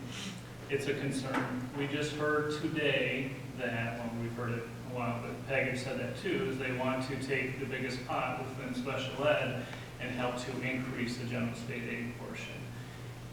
They're trying to do a cost shift. So that is a philosophical concern for some of the superintendents in our area. And when those discussions take place, that is what it comes down to, is the money portion of the pillars. That's my concern personally. I've spoken about this with my cabinet as well, and it all comes back to the equity, pillar number 4. The funding piece is huge, and that's what I think the bigger discussion as a board is an important discussion, is what involvement we want to decide, what level of involvement on the political front is important to us and our constituents. Because we stand to lose, perhaps lose money, perhaps not lose money. It depends on how this works. And I don't know that it's all about money at the margins. I think it may more be about the long-term success, financial health of our district and how it stands in the state of Illinois. That's why these things are important. That's why these policies are important. Supporting, lending our voice to supporting legislative reform in favor of our district is what this is about. Vision 2020 offers 4 pillars. It's very simple. It's pretty basic. The funding strategies change a lot because they don't introduce bills. They're going to help draft legislation. I'm sure that's what lobbying organizations do. But individual representatives are going to introduce the legislation. If our power as a board for our constituents is to unite our voice and to share that with our legislators, that's where we're missing out. My feeling is it doesn't matter what neighboring districts do. If they're not interested in being politically active, the high school has been more than willing to let us take the hit to lead the way in tax questions and tax funding for the district. I think it's more than just putting a resolution on an agenda at a board meeting, Mr. Curtis. It's about having the discussion about what our board wants to do. That's why I asked for a year to bring this up so we could talk about it, so we could talk about it. So I suggest that we prepare and then have a talk about what the will of the board would be to move forward in the arena of supporting adequate, full, and fair funding for our district and our taxpayers. How many people have had an opportunity to be familiar with this, to read through it thoroughly on the board? Has there been, kind of look at it, overview quick. I throw this suggestion out at our next board meeting, perhaps having more conversation on it. And if we're okay with that, I could put the resolution on the agenda to vote, or we could have more discussion at the committee whole meeting in February and move it to the March board meeting to approve if you want more time. It is an important decision if you're going to put the resolution. I think we should do that, and then if we decide we want to table it, I think that's fine too. Okay, so I'll just put it on the agenda, and what we will do is have more discussion at the next meeting, and also have the resolution on there with a possible approval. Does that sound okay? Sure. Everybody okay with that? That'll give us more time to think about it. Many of our teachers, or has anyone beyond the board in your immediate cabinet actually read Vision 2020 and provided any thoughts or comments? We, in a roundabout way, yes, but nothing specific, no. We hear about it at school, we have discussions, in, superintendents in the area, we have discussions, but this is the first discussion we've had about it, which is very helpful. But as far as our association, they've not brought this up. But, it says highly effective educators, 21st century learning, shared accountability. We have those types of conversations, but it isn't directly about visions 2020. I mean, just in our district, like our teachers, not any of the other groups that you are a part of that talk about this more broadly. Has there been any discussion within our district, on a district level, with teachers or buildings to get any of their thoughts anyway? There hasn't at this point. I don't know that's really aside from all teachers being taxpayers, but not all being taxpayers in the state of Illinois. Probably it would be very interesting to engage the community in what it is, so we could gather just to let them know. And it has nothing to do with us supporting or not supporting it. And, from that standpoint, I don't think that's really the most important thing. I don't know that really adds a whole ton of weight to anything. I think it would be to share those thoughts with the community members to see where the association that our board belongs to falls on some of these things, and then to gather some input from what they think and what they'd like to see their board. Given that the document was created by educators, none that are in this room. Well, yeah, except, yeah. So I would be interested in hearing input from educators as well as community, as per your suggestion. I don't know if we have time for that and how we can go about that beyond you just encouraging staff to read it, if you have comments, to submit them to you. But it's a document that was created. It sounds like it was a very inclusive document that was created by educators. It's very student driven.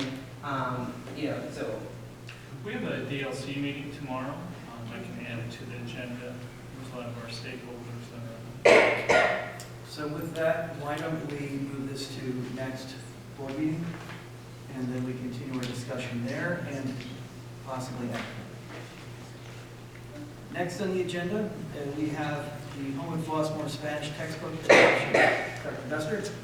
Yes, it's just basically the high school is changing their Spanish books, and you have the information provided. We have to do that with our students at the junior high, and there is a cost for that, as you can see what is attached, and we're bringing that forth. Do you have any questions at this point? The other question is just about the line item, 38,000, and anticipate that we just come from. I'm sure, we've had it somewhere in our budget, I just don't want to hear where it come from. Right. What we will do is it'll come out next year's budget, July 1st.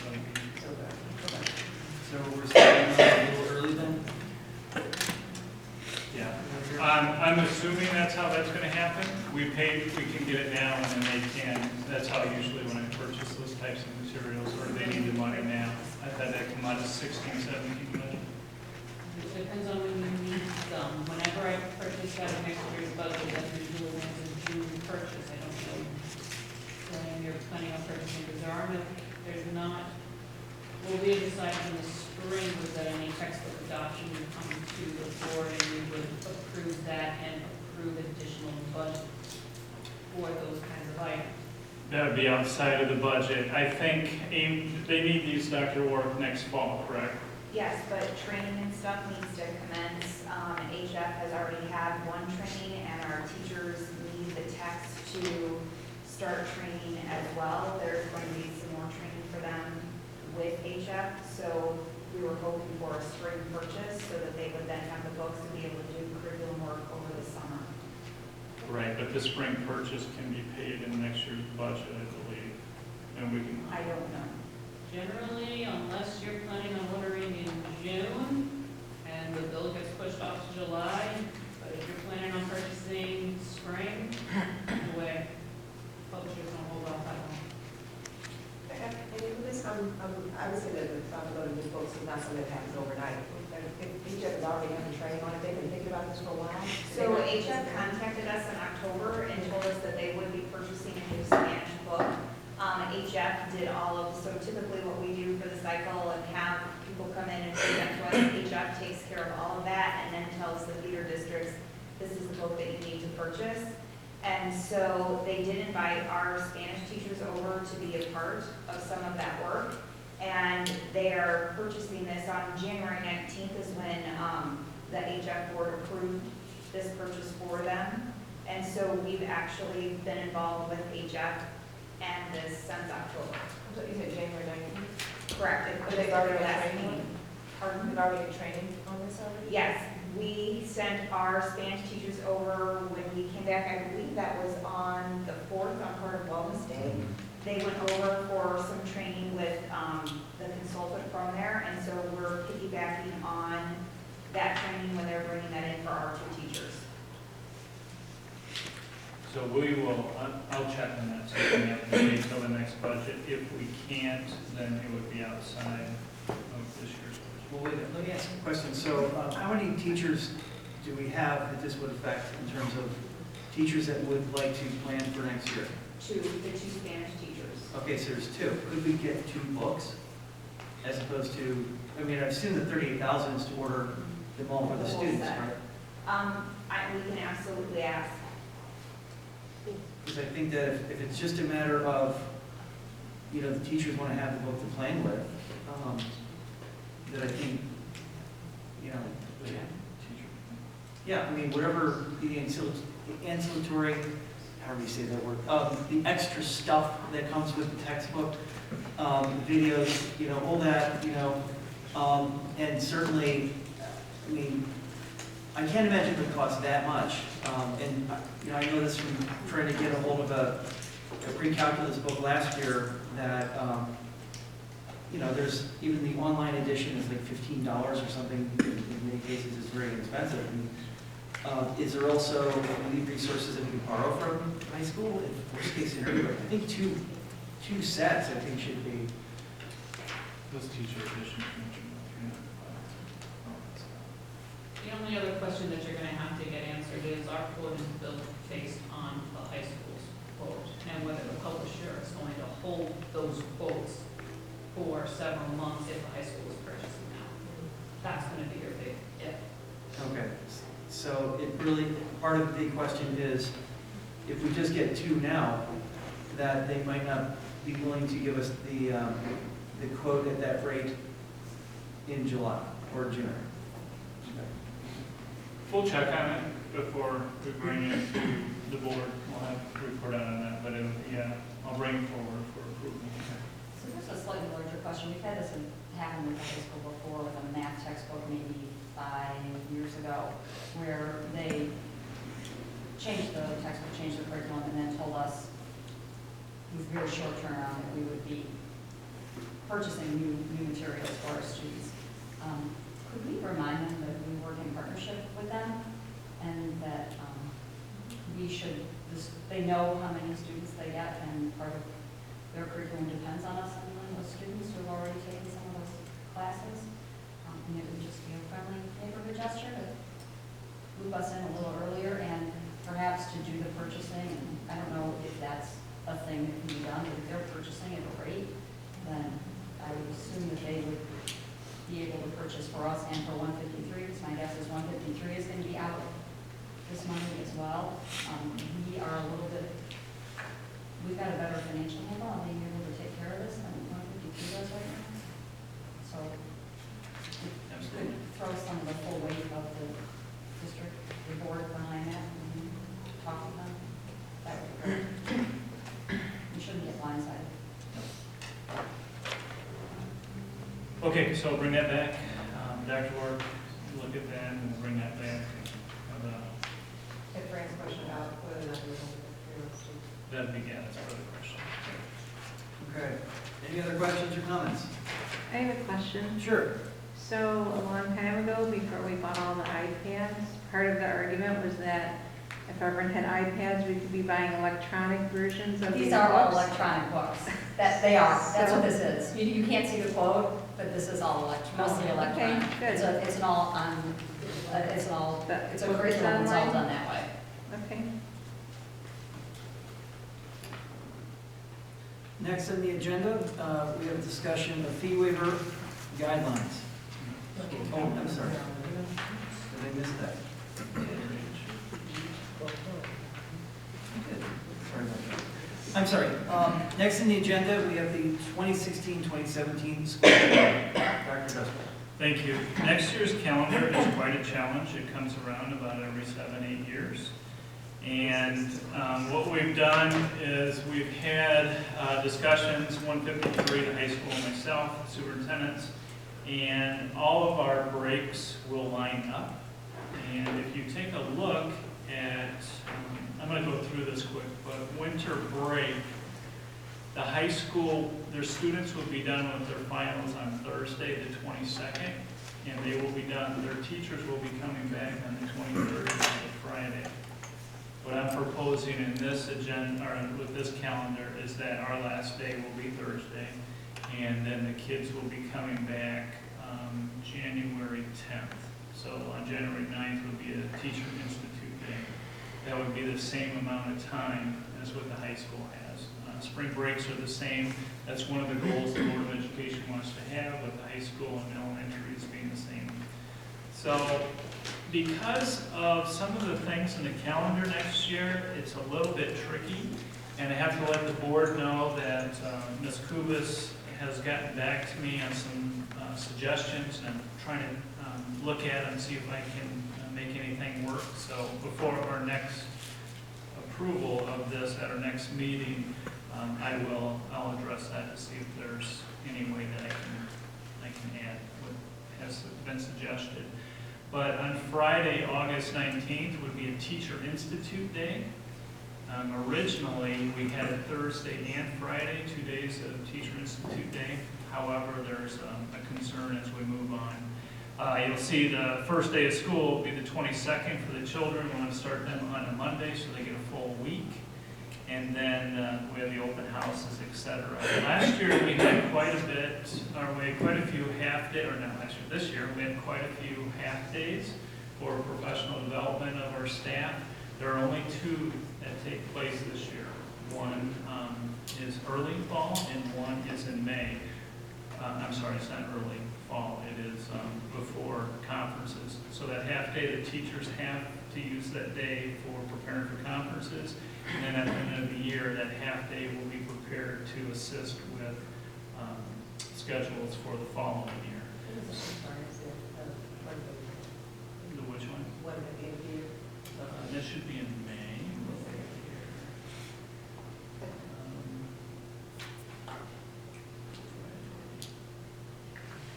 Thank you for making all the early release days on Friday. That is a huge improvement. Wait, where was that? Maybe it was April.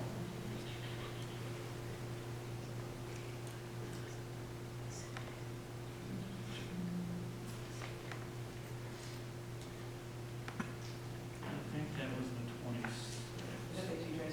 Yeah, I think that's only half, so this is only a draft I'm writing for.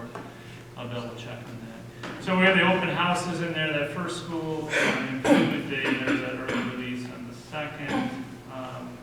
Then as we move ahead, we will, you have the Labor Day, etc. The concern that comes into play that was hard to work with is on Monday, October 10th. That's Columbus Day. We do not have school on that day.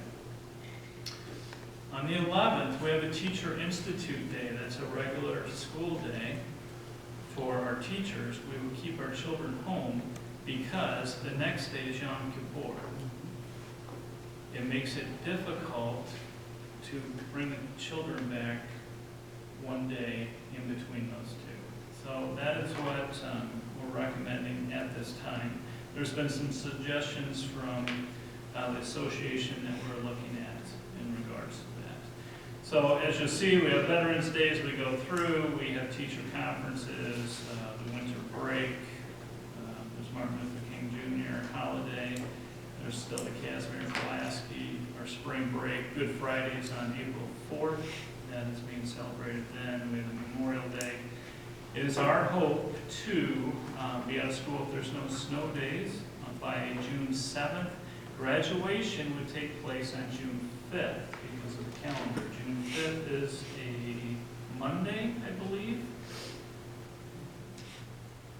So I don't think we've ever had a graduation on Monday, and we're still checking with the high school. Reason why first of all, I had it like on May 31st. It would be snow days. The kids would be on a long time before school was over. So that's why we chose that day. So that's the calendar. Patrick Pulaski Day, we can talk about it. It's every year children go to these little internet reminder because they is this a national? I mean, I know it's not a national holiday. It's Illinois. Illinois, the Chicago or the Illinois? It's It is Illinois. okay. If we had school on that day, we would just have to teach about them in school. We could try to get it every year, we can ask for the waiver. Can we ask every year I ask? I mean, yeah, because We haven't. It's something we could do. It was important for the Polish community. Yes. right, then you teach the curriculum in school, which would be really good. So can you just explain again, the Teacher Institute Day, and it sounds like it's not flexible and it's not easy to move that day. I mean, because to have October 10th, 11th, and 12th out. The 10th is holiday. Oh, no, I see what it says. So the thing that I see in between is the Teacher Institute Day. So I'm just asking whether or not there's flexibility of moving that day. Yeah. So that there aren't 3 consecutive days in October where kids are out. Right. Okay. But then we'd have So to- you would bring them back, the children on Tuesday. In my experience, the attendance rate is very, very low. Well, does the Teacher Institute Day have to be that week? No, I can move it anywhere. It would be Right. another week so that they're only missing 2 days in that week instead of 3 days. I think the conversation is different. What you're saying is that was kind of purposely put there so that they are not off one day, one day, that day, and then off again. I mean, ask the question. That is. Oh, I think that was all happening in 1 week. Yes, that's kind of, that's a challenge. But if all of the on, off is not happening in the same week. It is. It is. But the 10th and 12th have to be, there's no school on the 10th and the 12th. Right, so I did that. No, I'm not hearing. Go ahead. No, you're asking the question, that's what I debated on. Do we bring the children back that day? Or Right, do and we then bring have them off again the following, or do you just have them off for 3 days? Mhm. And remember, our teacher's contract is 181 days. It's not a 180-day contract. So that would put them there. We could have, there's 3 choices. You could have the kids in, you could have Teacher Institute, or you could have an NIA day, which no one comes to work on that day. And then you make it up at the end of the year. We're still not having kids out for days in a row. Yeah. Yeah, I know, I told it. Give it the promise before we start. It's a challenging calendar this year.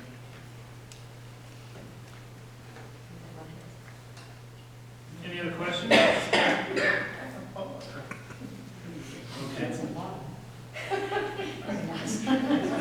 Because the high school they don't have, and some high school kids will be in school on this. Yeah, we don't want to know, so. Can I ask a quick question? There's 2 drafts you have on the board docs. Are they identical? Is it just a? Well, there should only be 1 draft. Okay. What do you mean, this one? Yeah. It's, there's 2 here. Is it just a repeat or? I'm not for sure why there's 2. Okay. I've enjoyed both of them.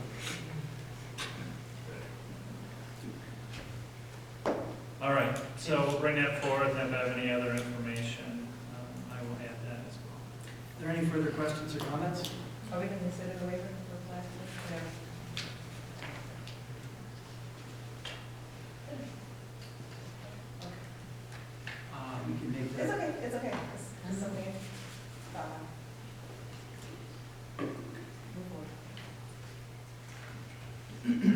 next on the agenda, we have the Parent University, Flossmoor Internal University non-teacher consultant proposal. Dr. Dester. Thank you. Board had asked me to bring a proposal to the Board of Education for discussion purposes.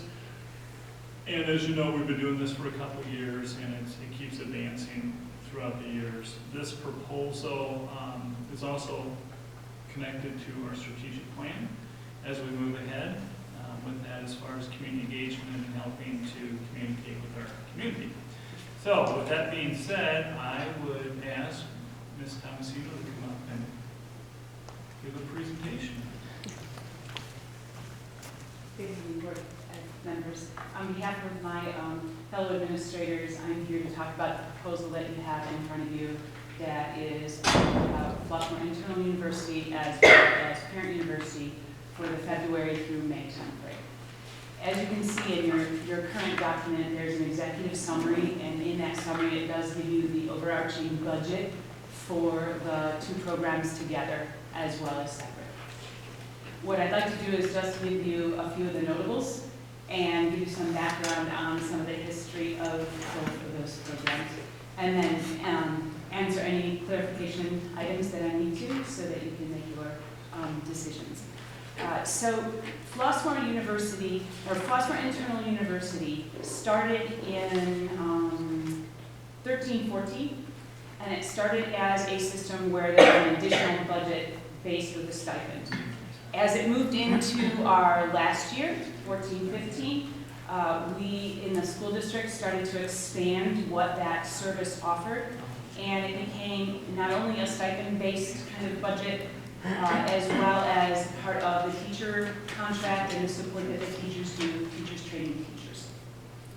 And then this year it is part of the teachers teaching teachers, as well as there was an additional budget that was organized in the first semester of the school year. Just to let you know, the FIU program here is just one of the professional learning structures that we have to support our teaching staff. We also have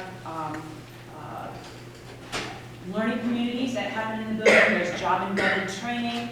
There are pull-out cohort sessions that we do to help build the capacity of our educators.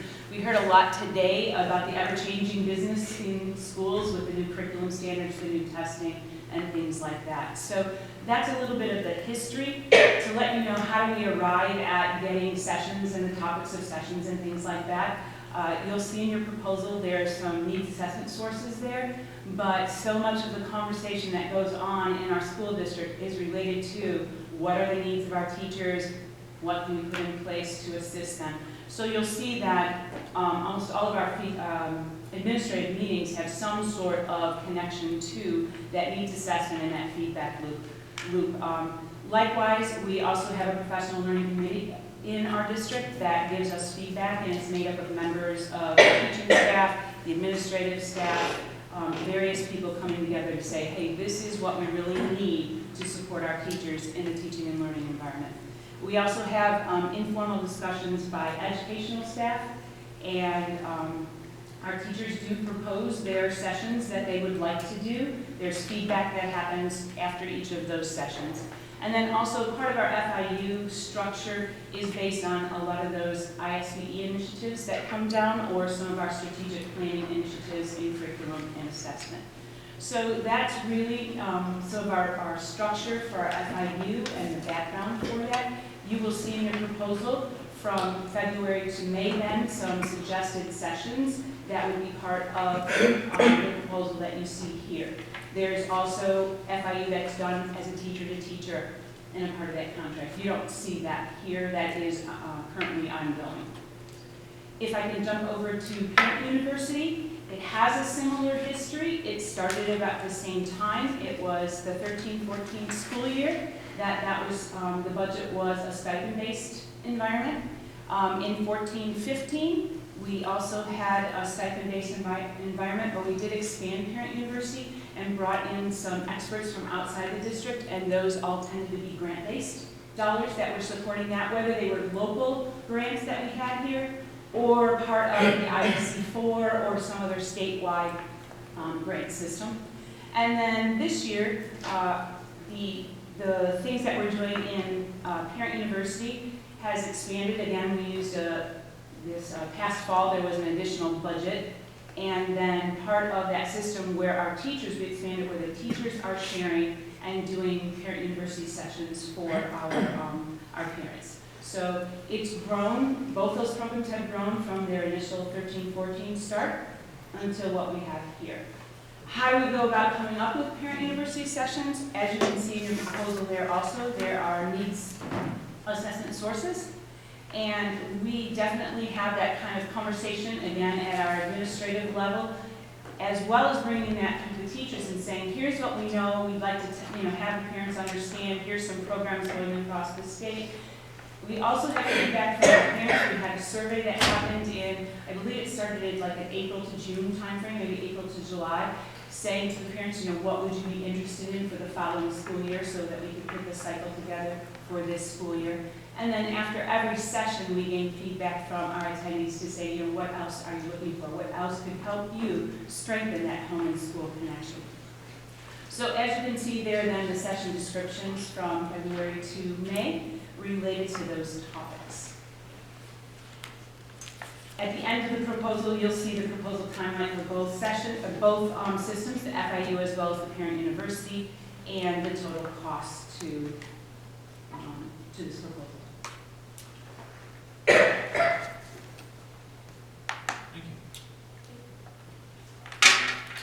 there any questions?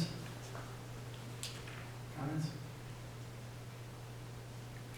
Can you describe just a little bit, because the cost for each session is the same, can you just speak a little bit about how you came up with the total cost? That was something that the administrative team put together based on current consultants that they bring in, current grant systems, and what a going rate is, I think, for that. So it was kind of commonly put together. And are these are all presented by people who are employees by the district? For the most part? Yeah, if you look at your proposal, you have that information right after each session. Okay, so, and I guess this is my bigger concern, is have we looked at a comparison of what other parent universities and other districts are doing in terms of how much they're spending on this? I've looked initially at our neighbors in terms of, people, parent universities and other districts where I thought they've done interesting work or really great work. And, just to be very frank, it's been significantly less, especially for people that already are employees of our district. And so I guess what I would like to see if I were to accept this would be some sort of comparison of what other districts are doing and how much they're spending on this. Because, even at HF, they're not, it's nowhere near this. I mean, if we're an administrator or someone who is a 12-month employee in a regular school year, they're not paid this for an hour of these professional developments or for parent workshops. And that's the part that I just can't seem to get around. So if I saw a comparison where I could really look at, okay, well, what's the value added for the cost of this, I would be more interested in this. But independently of the price tag, I think that you've done a great job. I think that certainly our parent university offers a lot of great courses for our parents as well, and I think that certainly our Flossmoor Internal University certainly offers a lot of great development opportunities for our teachers. And, so I would like to see, if I were to accept this, I would like to see how this compares to other comparable districts and comparable programs that would help me sort of understand the expenditures for each of these.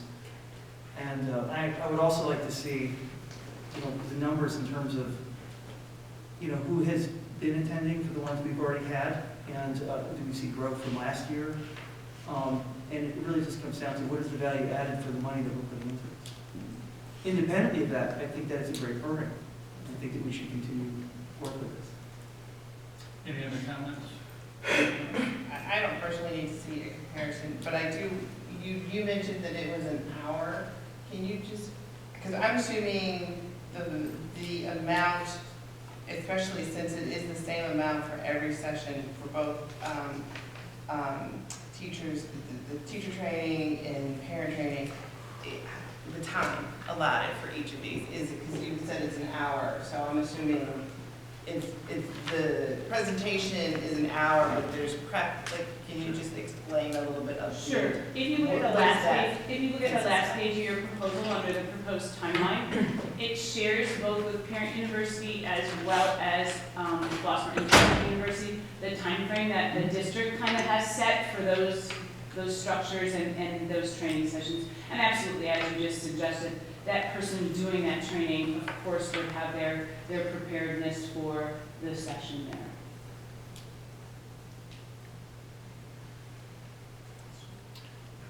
Mr. Priest, you referenced specifics for other districts doing parent universities. Could you share those with us? I could not because I'm not an expert on those, but I would encourage the administration to bring those forward. I've only done a cursory look. Could you share that information? It sounded like you had specific dollars, and you said you looked at the high school at HF. Yeah, that's really my own personal investigation, just to get help, get a better background understanding of this. Certainly I would encourage anyone to investigate themselves. So you don't want to share I'm not ready to what you found present. out? No, I'm not ready to do a presentation on that. No. I don't have anything. anything. Dollar amount HF pays for their parent. Do they have a parent university? They do. And how much do they pay their presenters? Well, they don't pay, let's see, this summertime, I think that they pay roughly, for an all-day session, they pay their teachers about, I think, $240. That's the summer school rate. I'm sorry, so HF has parent university, all-day parent university sessions during the summer? No, they have workshops that they do. And by the way, all this information is accessible if you actually call the high school. But if you did it already. Hold on a second, you're interrupting me. And that in the summertime, if you are a presenter, you get double your contracted summer school rate. Okay, during the rest of the year, where they have professional development, they don't, as far as I know, I haven't seen documents to prove this, but they do not pay their 12-month administrators to do that.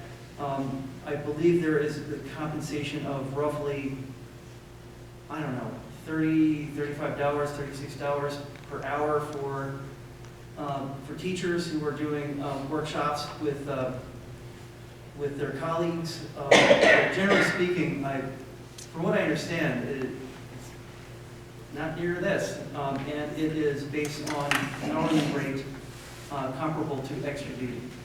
So you don't actually have any specifics? No, but you can go get them.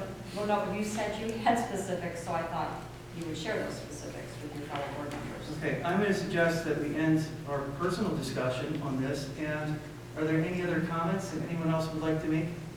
Ms. Harrell, do you have any comments?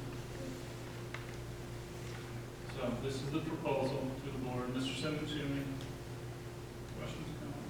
Good with the proposal as is. I was good with it when we originally approved it back in August. All right, thank you. All right, thank you. Okay, so next on the agenda, we have a discussion of fee waiver guidelines. Dr. Duster? Yes, thank you. This has come up. We have outstanding dollars from on our student accounts, and we believe we understand what why there's outstanding dollars. There's other reasons as well. However, Ms. LaBelle, if you'd like to come up and go through this little scenario that we discussed, and we think it will assist as far as helping our families who can't quite. There's a couple of situations here, but the one that we want to discuss tonight is in the spring, we did approve that anyone who had a direct certification, so are receiving food stamps or are on some sort of direct welfare from the state, then we would automatically approve their and waive their fees without having to fill out the extra income information.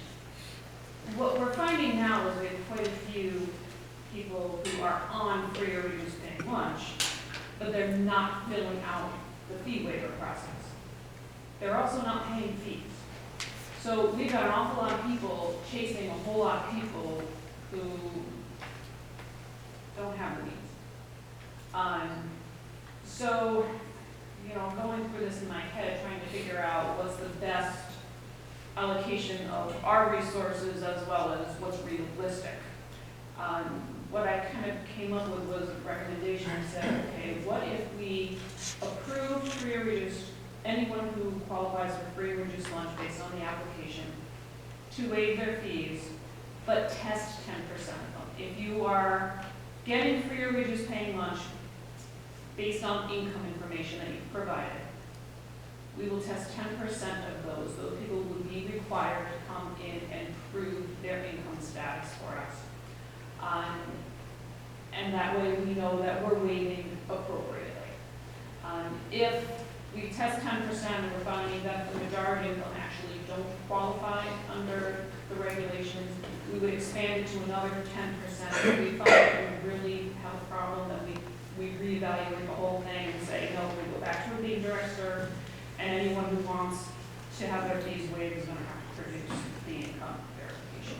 And the 10% is more than the state. The state, standard. but right now, for a free and reduced lunch, when we are verifying that on an annual basis, we're only verifying 2%. So this is a lot more than what we're required to do for the National School Lunch Program. But my hope is that we stop kind of chasing our tail a little bit here. The question is about the care of the state. Was the state right off to know what that got chosen as the 10%? There's no, in the first place, I'm not Do with the fee, I don't care. And so I don't pay the fees. And that's 8th grade, and we're gonna. And that's exactly what. Well, And that's kind of the problem that we have right now. I mean, you don't care, you don't care. I mean, that's where I started, you know, giving you these numbers. We've got several students that have significant balances that are 8th graders. They're not going to care until the time comes to dance. And then we're going to be hearing from parents. By we, I mean the junior high. And they become that stick. And our question is, you know, what do we really have that we can hold to get payment? Now, you know, Dr. Besser and I started having some conversation this morning about what we can do maybe at the younger levels to try to get better payment of fees, not even people who are reduced, but people who are full paid lunch. Our collections are hurting. So we've got some ideas that we're still batting around it and trying to figure out how to get there, but we do have quite a few people who just choose not to pay. And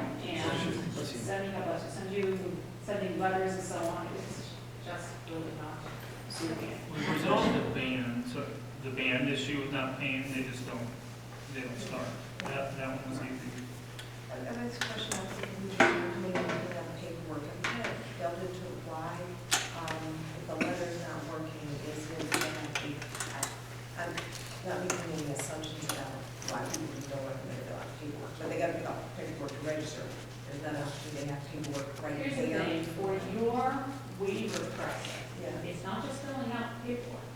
We're requiring them to show people they So they've got to come up with a paycheck. They have to come up with what their household income is for us to approve it. A lot of people are just not wanting to do that. And so they're not. So what's required for them to complete the free and reduced lunch? All they have to do is complete the application. We have to, by federal law, take that application on face value.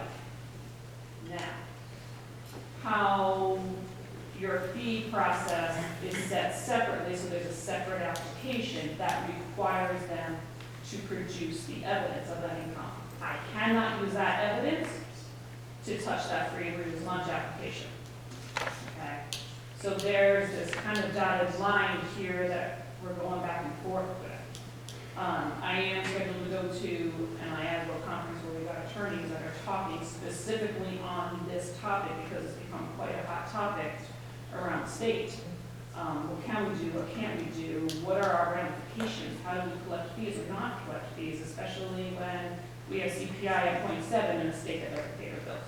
So this is not an uncommon problem, and it's becoming more and more commonplace. As far as the nutrition, Ms. LaBella, or the food, by waiving those or having direct served, that should benefit the school district. I don't know if benefit's the right term I should be using, but will be reimbursed, or supposed to be. We have, once they're on free and reduced lunch, there is, the piece that the feds are paying, and so is the state for the lunch piece itself. Yeah. Where we're going to come to some things, and one of the questions that I especially have for the attorneys is we have people who are qualified for free lunch, but they haven't filled out our waiver process. And now we're holding things over their head. Do they, where is the law coming down on this that says we can't have a kids research day? And that's really that gray area that everyone's kind of skating on right now.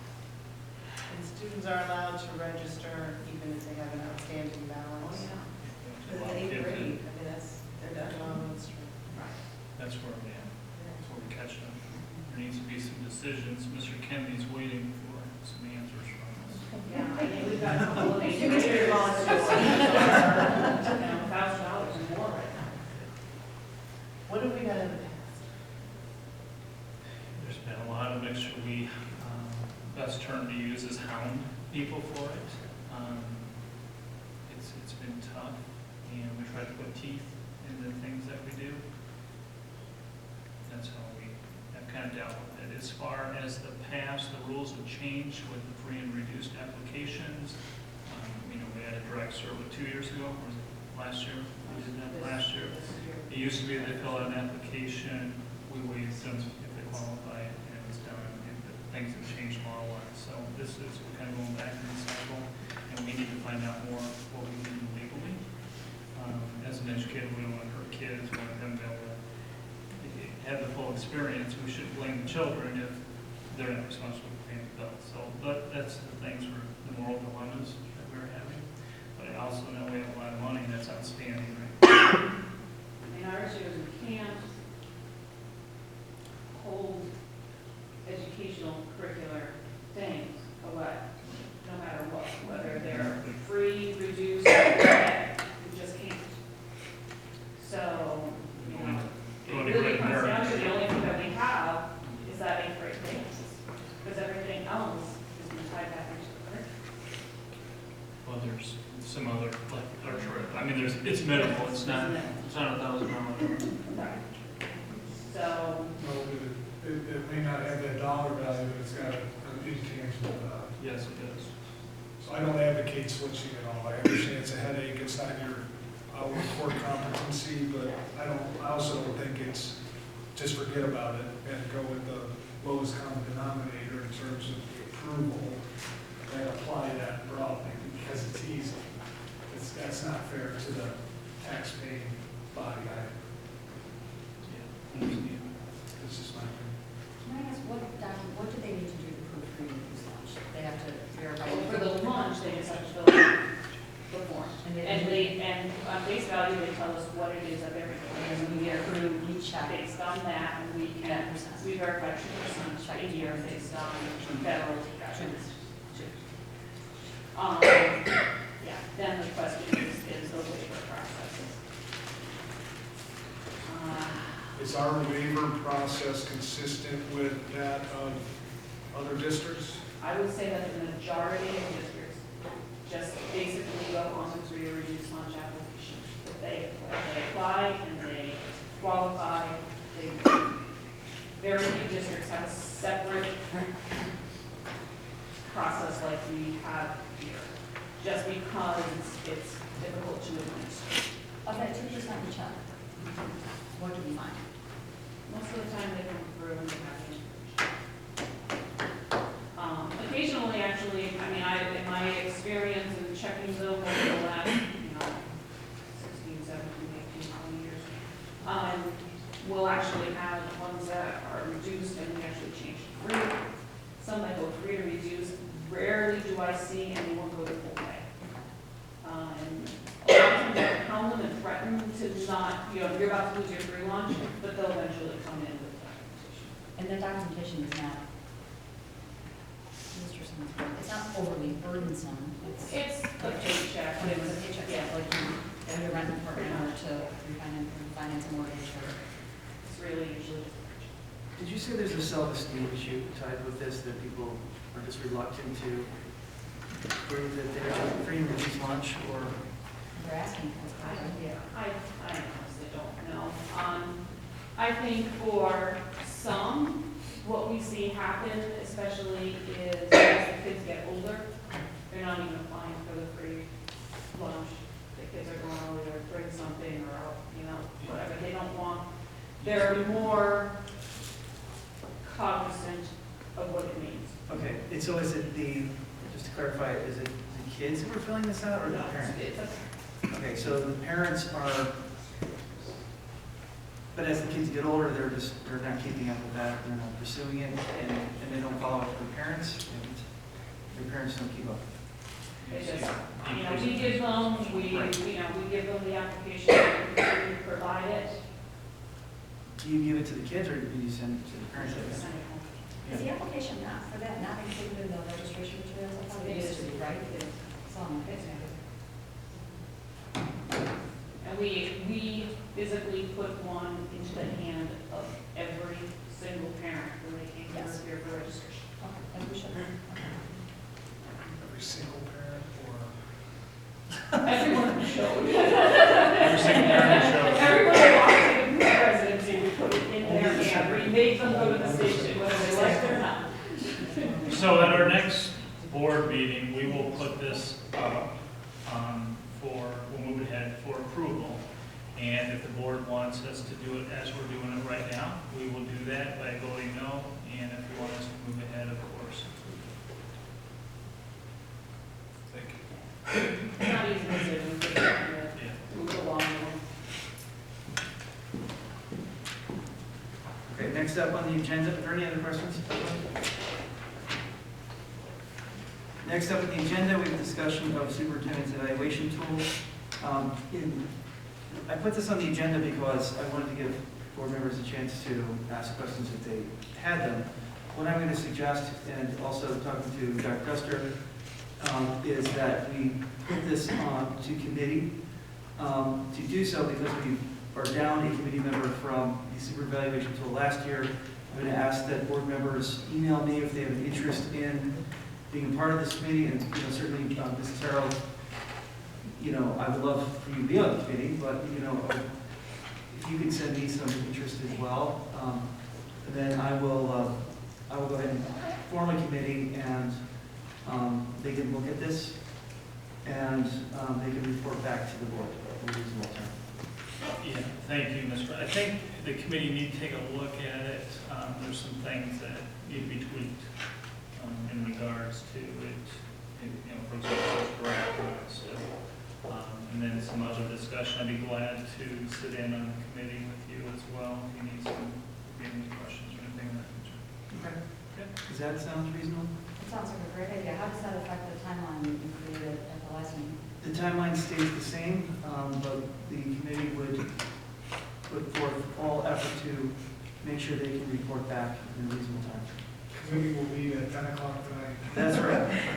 Go. That time was, what day was the evaluation supposed to be completed? Self-evaluation for the superintendent was February 19th, and then roughly about 4 weeks afterwards, expectation the board would respond to that through Google Docs, which they would send to me. I would collect and put them onto one single document, and then at that point, I don't have the steps in front of me, which are, actually, they're in the evaluation tool on the board docs.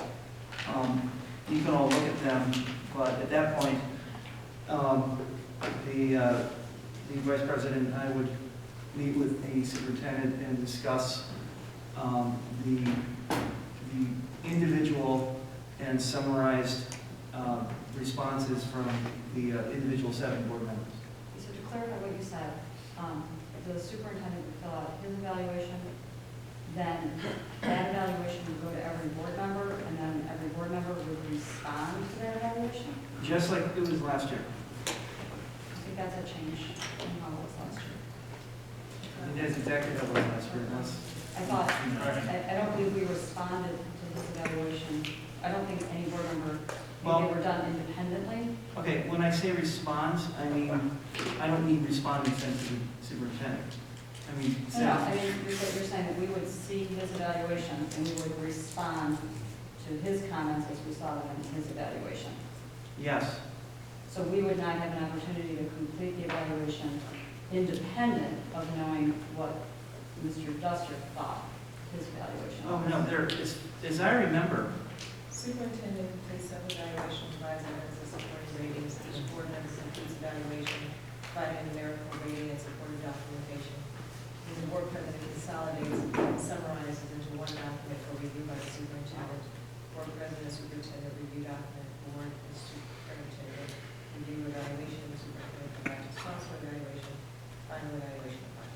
So the board members do not see the superintendent's responses prior to completing our own individual evaluations of the superintendent. That is Correct. not clear. It's I'm- not actually clear on here. That's why I think we need to go to All right, committee. That's, yeah. okay. In order to. Well, part of that would be, Clarify that, or? Yeah, I need that to clarify. I think that should be clarified by next, target clarification should be for next regular board meeting. So I was looking at this date, the days, I just prefer, because we need to post the committee meeting, how many days before? 40 hours. 40 hours, okay, so today the 25th, next board meeting on the 8th. You know, between there, depending on what you want to bring forth, between the board meeting. Does that mean any change, as even if it's a material, not a material change, but it's a, okay, we have to have this in, does that need to be approved then? Is the expectation that that would have to be approved? I think that the committee would have to make a recommendation, certainly have a conversation with the superintendent. So the question, yes, if it was not a material change, like the ratification, Right. that's in. But if it was a material change that says, we need to add a notice that says, self-assessment provided to each of the board members prior to. I think that is, Huh? I think that is, which draft? Okay. Okay, I'll figure it out. But I'm asking about if there's a material change, it needs to be brought back to the board for approval? Yeah, I think so, because we, one of the changes, No, see, I agree, I'm asking you because you said the timeline is basically. Yes. We need to have a committee meeting prior to the 8th in order to bring back any changes to the board meeting, which means if it's a 48-hour notice, we're talking about having a meeting either the 4th, the 5th, or the 8th, early before the meeting, I don't know how long it's going to take. So just understand the time. Sure. That's the reason I'm asking. and I think that certainly if any board members have any issues that they would like to share independently of that, I think that they should. Oh, we got this week, sorry. Yeah. Yes, I'm going to look, okay, so we got plenty of time, sorry. So Mrs. Hill, part of the discussion last time, and I know you weren't able to attend, was that there was no clear understanding of whether last year's evaluation was a pilot tool, a pilot year for the evaluation, or whether it was not.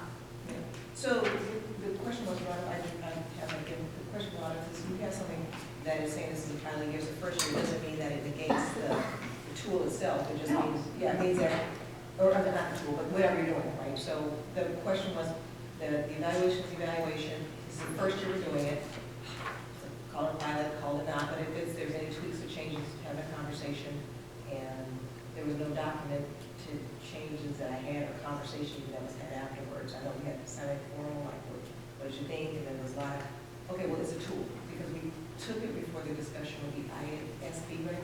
Sorry. Barbara Tony. Robert Tony, got input from her, changes, I think you have made some input, here's some input, so there were some changes made. But after that, we hadn't had any more conversations around, and no one had brought up if there was any significant material changes. And yeah, and that wasn't the question. The question was that there needed to be a little clarity, and we thought maybe you would have some more about what the minutes reflect, which was that it was a pilot year, and that another meeting would take place in June of this past summer to review the tool and to go forward. So I'm assuming that that's what this committee meeting then will do. It will be that meeting that didn't take place in June. No, to review the that- tool. So we just didn't have that meeting in June to discuss the If, tool? in fact, if in fact, this is how I remember it, and I think this is our discussion from the last board meeting. If in fact that meeting that we were going to do that, which I don't believe we agreed that we were, and keep in mind that we did have a change in board for we lost Lee Langston as well as Greg. That it didn't take place, and I don't think it was part of the plan to evaluate it then, but I did say last time I thought that was an excellent idea, and I think after this board cycle, we definitely should do that in June. In terms of where we are now, we have a legal obligation to do this, and I think that we should stick to the timeline, as I said. And, I think that in terms of having the committee look at it, I think we should look at it in terms of, are there any things that we need to really look at critically? One of the things that, as an example, came up last year was the assessment key. We made some changes on that. To that, we had to do an actual agenda. Okay, in terms of, looking at this part of the process where the superintendent is able to do his superintendent evaluation, self-evaluation, I don't believe that the tool, as it stands now, is something that we would have to stop all progress on the self-evaluation to move forward. But certainly, if we did see something that we should address. I talked to Perry Hill earlier today, or maybe it was last week, and he had said that I had run by him, where our schedule was, and he thought that it made a lot of sense. And it certainly, as it coincides with our board retreat on the 23rd, that at that point, if new board members have any questions, that would be an excellent time to ask him, and that would afford them enough time to look at the superintendent's self-evaluation as they are engaging in their component of the evaluation process, and having that context be able to ask more productive questions. So, just a side note, that evening is board self-evaluation. Yes. Right? Mm-hmm. So the board will be evaluating each other that evening. Okay, so what you're saying is that the action of the board that's reflected in the minutes of the meeting where we discussed this, we don't have to abide by no, I think what the that, board decided to do in those minutes? I can't verify that that's what was said. There seems to be. Well, the minutes of the 17th of December. Oh, you're right. No, you were last year, December 17th of 2014. It was a meeting we had regarding the superintendent evaluation tool when we approved it. So that's just my question. I mean, that was where that question was from. When we said pilot year, it was not to not use the tool. I don't believe that's what a pilot means at all. But, I mean, I believe that means it's a year that you test and test drive it and see what you want it to improve or jettison, and then that conversation was supposed to have been had in June. And if that conversation wasn't had, it wasn't had. It doesn't mean that the board at that time didn't ask for it to happen and assume it would happen. And I think that's why that tool, my sense is that's why that tool was approved like that, because there was an agreement. I vaguely remember discussion about that, those minutes, and whether that verbiage actually took place or whether that was, an approximation of what was said. No, that was And- another meeting where you held the minutes for several months. But if you voted to approve those minutes without any mention, I would assume that means that you approved those minutes. You know what, I would have to go back and review my notes. Perhaps you could, the minutes are. Yes, they are. I would have to go back and review my own notes.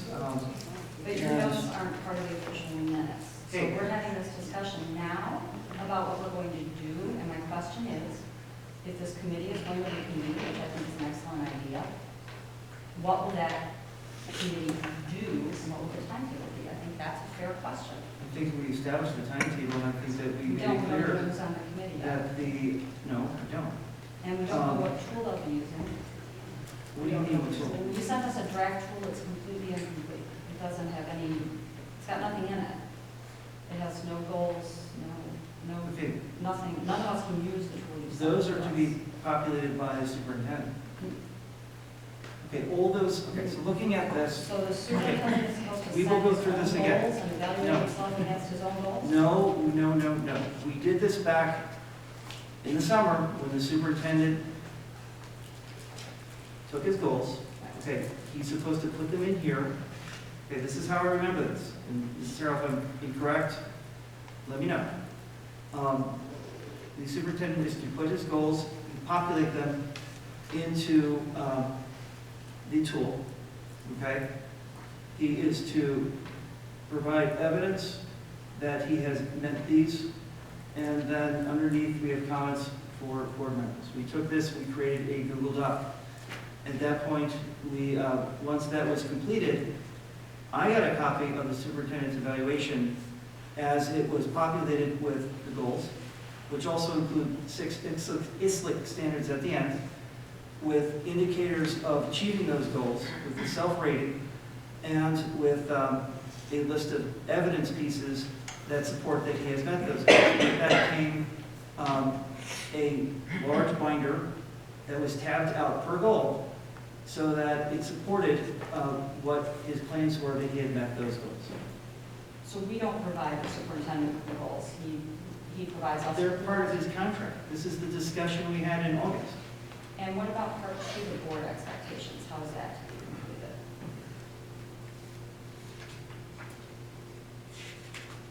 That was optional, wasn't it? It was for the first year. I believe that was why we were supposed to see if we were going to complete Yeah, it. the question is food for that. I don't think we can suddenly say, okay, it's January, now we have all these expectations. I know you started your self-evaluation, you know, can you put that in there as well? It doesn't fit in there at all. Okay, so that should be removed. The committee might recommend that that be completely removed from the evaluation period. No, when that's an option that we voted on, that would be a significant change to take that out. But in terms of a tool, if that's something over the summer, over June,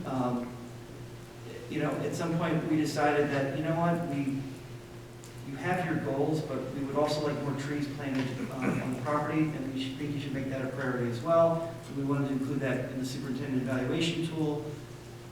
And, we're going to look for evidence for that. That's something that would have to be addressed. Since that doesn't exist, we don't have any optional expectations.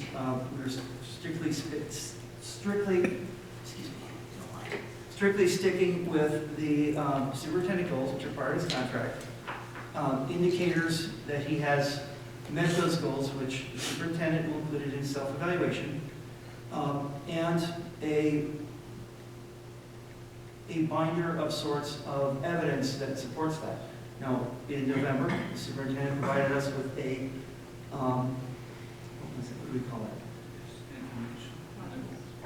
It's a progress report on the goals, which comes out of our conversation that we have the superintendent in May, which was really intended to help him with his self-evaluation so that suddenly he's not faced with gathering volumes of information to support his success in this community, in this district, in a period of 6 weeks. This is something that would give him a leg up on the self-evaluation process. I kind of feel like we're going over the minutiae here, I'm going to release, yes. If I can just pick on those up, we can, establish this thing. Yeah, this is taking this one, but just to reiterate, the purpose of it, this was, one, to fulfill the obligation of reviewing our superintendent, but there were certain considerations, and this is simply supposed to be a tool that starts that dialogue. It is intended for a formal dialogue between the board and superintendent to assess performance against agreed upon goals and standards. It is not supposed to create a gotcha moment, so therefore things are established up front. Transparent in its intent, an accountability tool. Evaluations and comments are assigned and should be assigned by board members. There's no line of comments. 2, evaluation. What did you accomplish and how did you accomplish it? It is an annual tool. Transparent rating, providing a transparent rating system, providing the opportunity for the superintendent to provide evidence, opportunity for self-assessment, provide opportunity for comments, and provide opportunity for summary. I can send this to everyone again. I will send this to everyone again. You haven't seen this too. This is, when we started the tool, it was, and this was based upon IASB tools, a multitude of tools that were sent to us. So nothing was created out of blindness. We didn't pull anything out of the air. We reviewed the individual tools. We met with the superintendent on 9/17 for input recommendations. He was included in the process. We met with the committee on 9/19 in an open session to review 6 tools, shared input, and then we summarized the information, brought it back, made a recommendation. There was other comments and questions that were presented by the IASB rep, and a couple of the board members had other things, so we went back and changed it, and it was put into a final format. I will send this and then put it back to review with the committee. I'm not sure if the intent is just to make sure this tool is correct so that we can go ahead and make sure we're having an evaluation. If it is to delay this, I just feel like we're getting stymied into some real minutia that is not at all in line with the intent of this. It is not.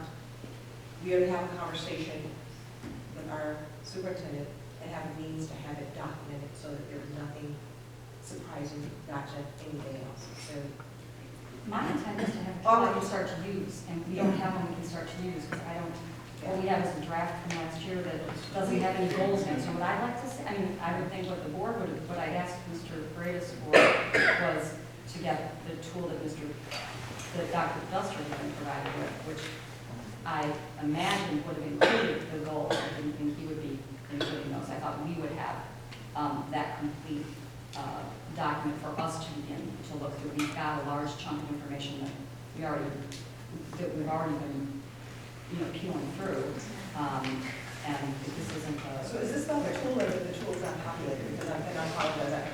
Yeah, no, the tool's not populated. The tool's not populated. We asked about that before, and then I thought we had gotten populated tool that was not get us. I was told that this was the same tool that was given to Dr. Duster, so he doesn't have a populated tool. I just have a hard copy. So you don't have, you have that draft. I'll populate my tool when I get a hard copy, when I get my evidence. That's what I did. Okay, so this tool was the one I sent you, the email sent to the board was the one that was approved, I believe it was the January 12th, 2015 board meeting. I'm going to move this to committee, and then committee will come back and report out, hopefully, by next regular board meeting. I don't know, because I know I know you weren't on the committee, but you came to the committee meeting, which helped the first time. So if anyone really has any questions, comments, or concerns, please be on the committee, because then, I'll put myself back on the committee too, and I'll take notes, and I'll do this, but we can get this done, because we are talking about a tool, and when you reduce the evaluation process to just that, you start getting into some that I wasn't processed, he wasn't processed, and I was. So I just want to make sure all questions and concerns are gotten out. And if it's a matter of populated tool, that's a completely different thing. Right? So we got to populate it, but if we need to get this in front of the board so we can approve any material changes that may come out, so that Superintendent Duster is not pushed back on this evaluation, I will hammer you and do whatever I need to do to get that done. Okay. So we're not stopping what we need to do. Thank you, Mrs. Harrell. Okay, with that, we have next on our agenda, coming to order, we have presentations by Mr. Simmons. and by Mrs. Odom. However, Mrs. Odom was not able to make it tonight, so we will try to reschedule hers for next board meeting if that is feasible with our agenda set. And Sure. who's next? We have, what chapter? You got 6 and 7? All right, so we'll have Ms. Odom and Ms. Carroll. Okay. At our next. Sounds great. Ms. Odom, are you still with us?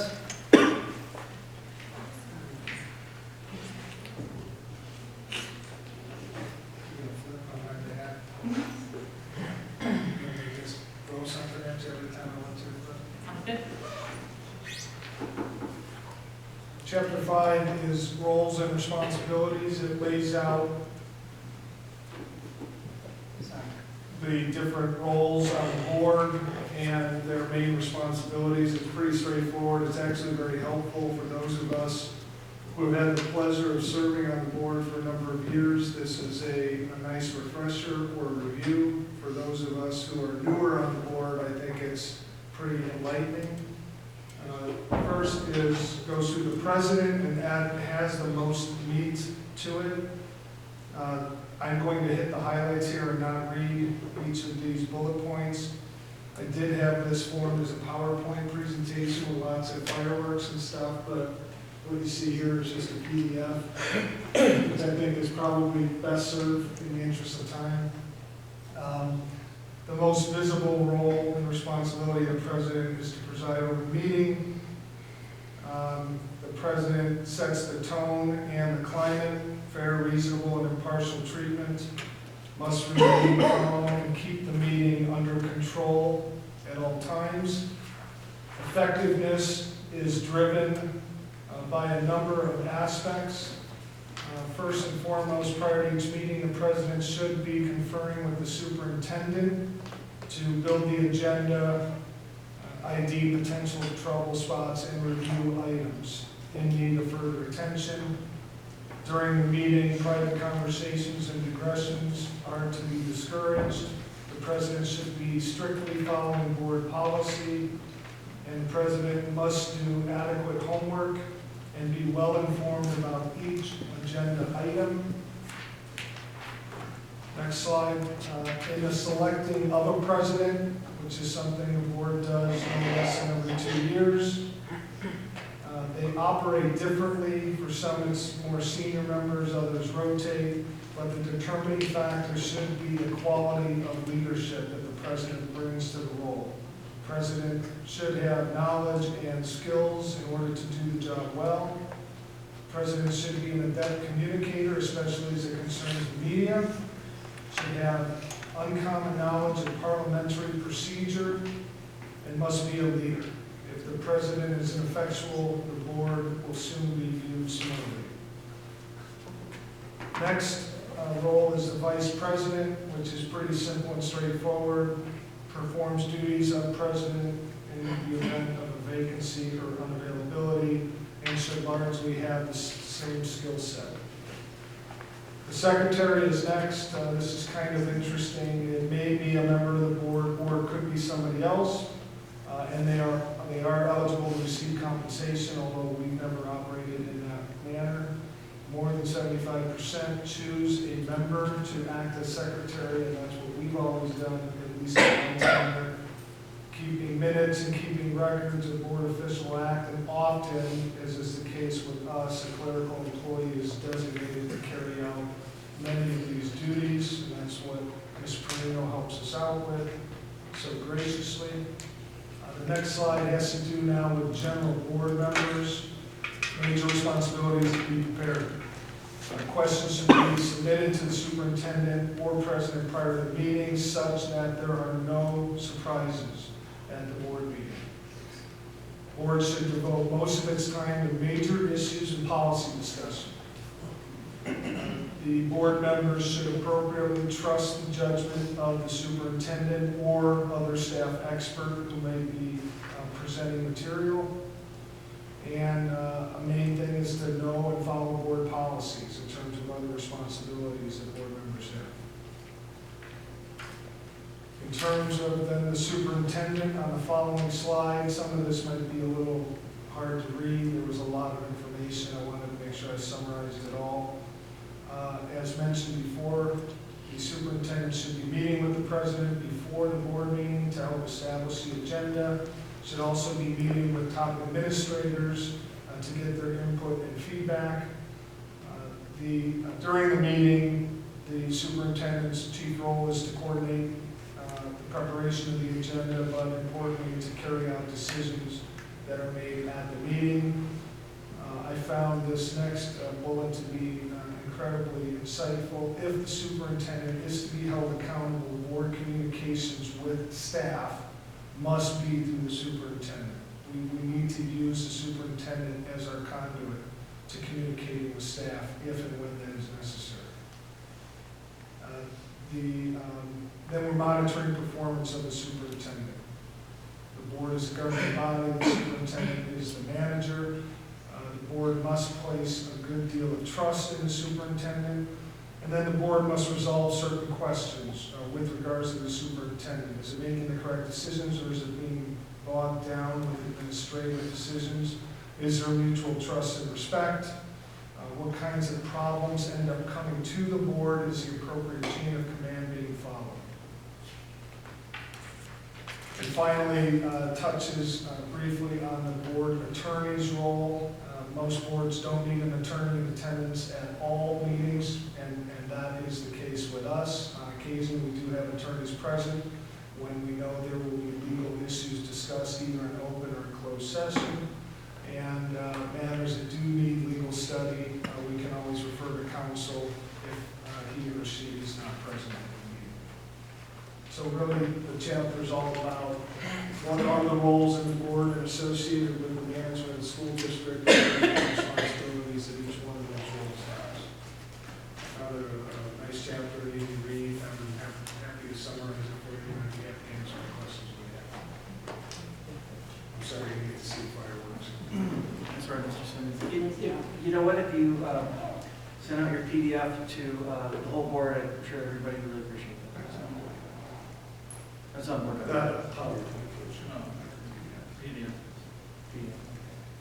Thank you very much.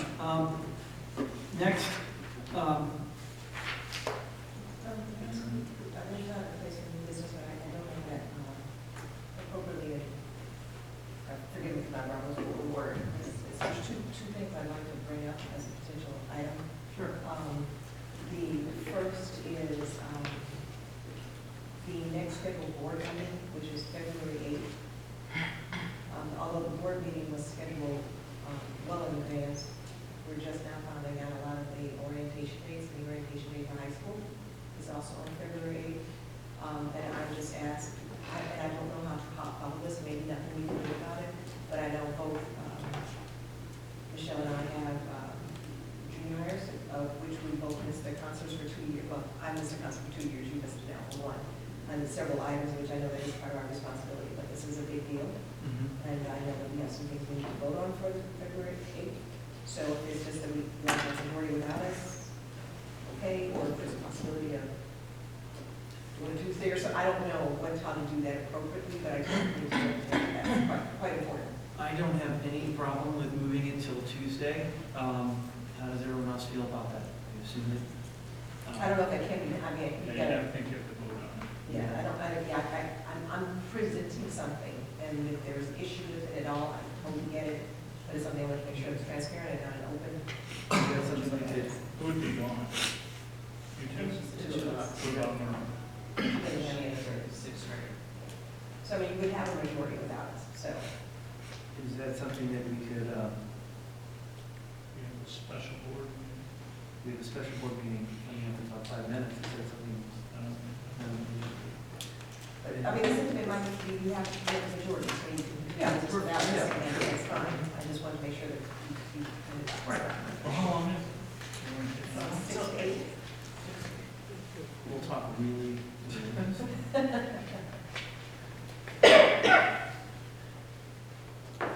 I make a motion to end,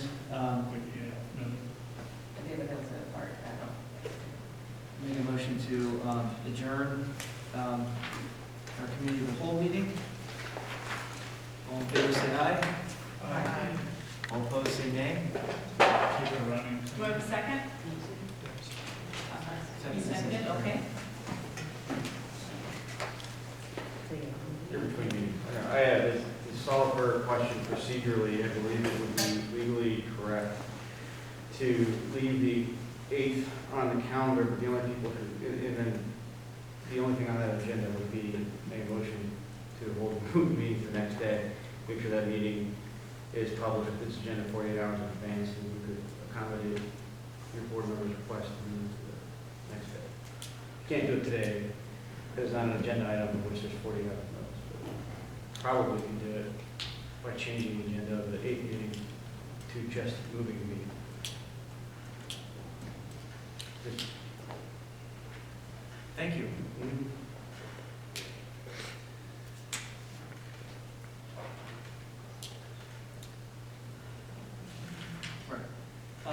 We'll now begin the special meeting of the Board of Education for Monday, January 25th, 2016. Could we have a roll call, Mrs. Perino? Simmons? Here. And we said Odom is not with us?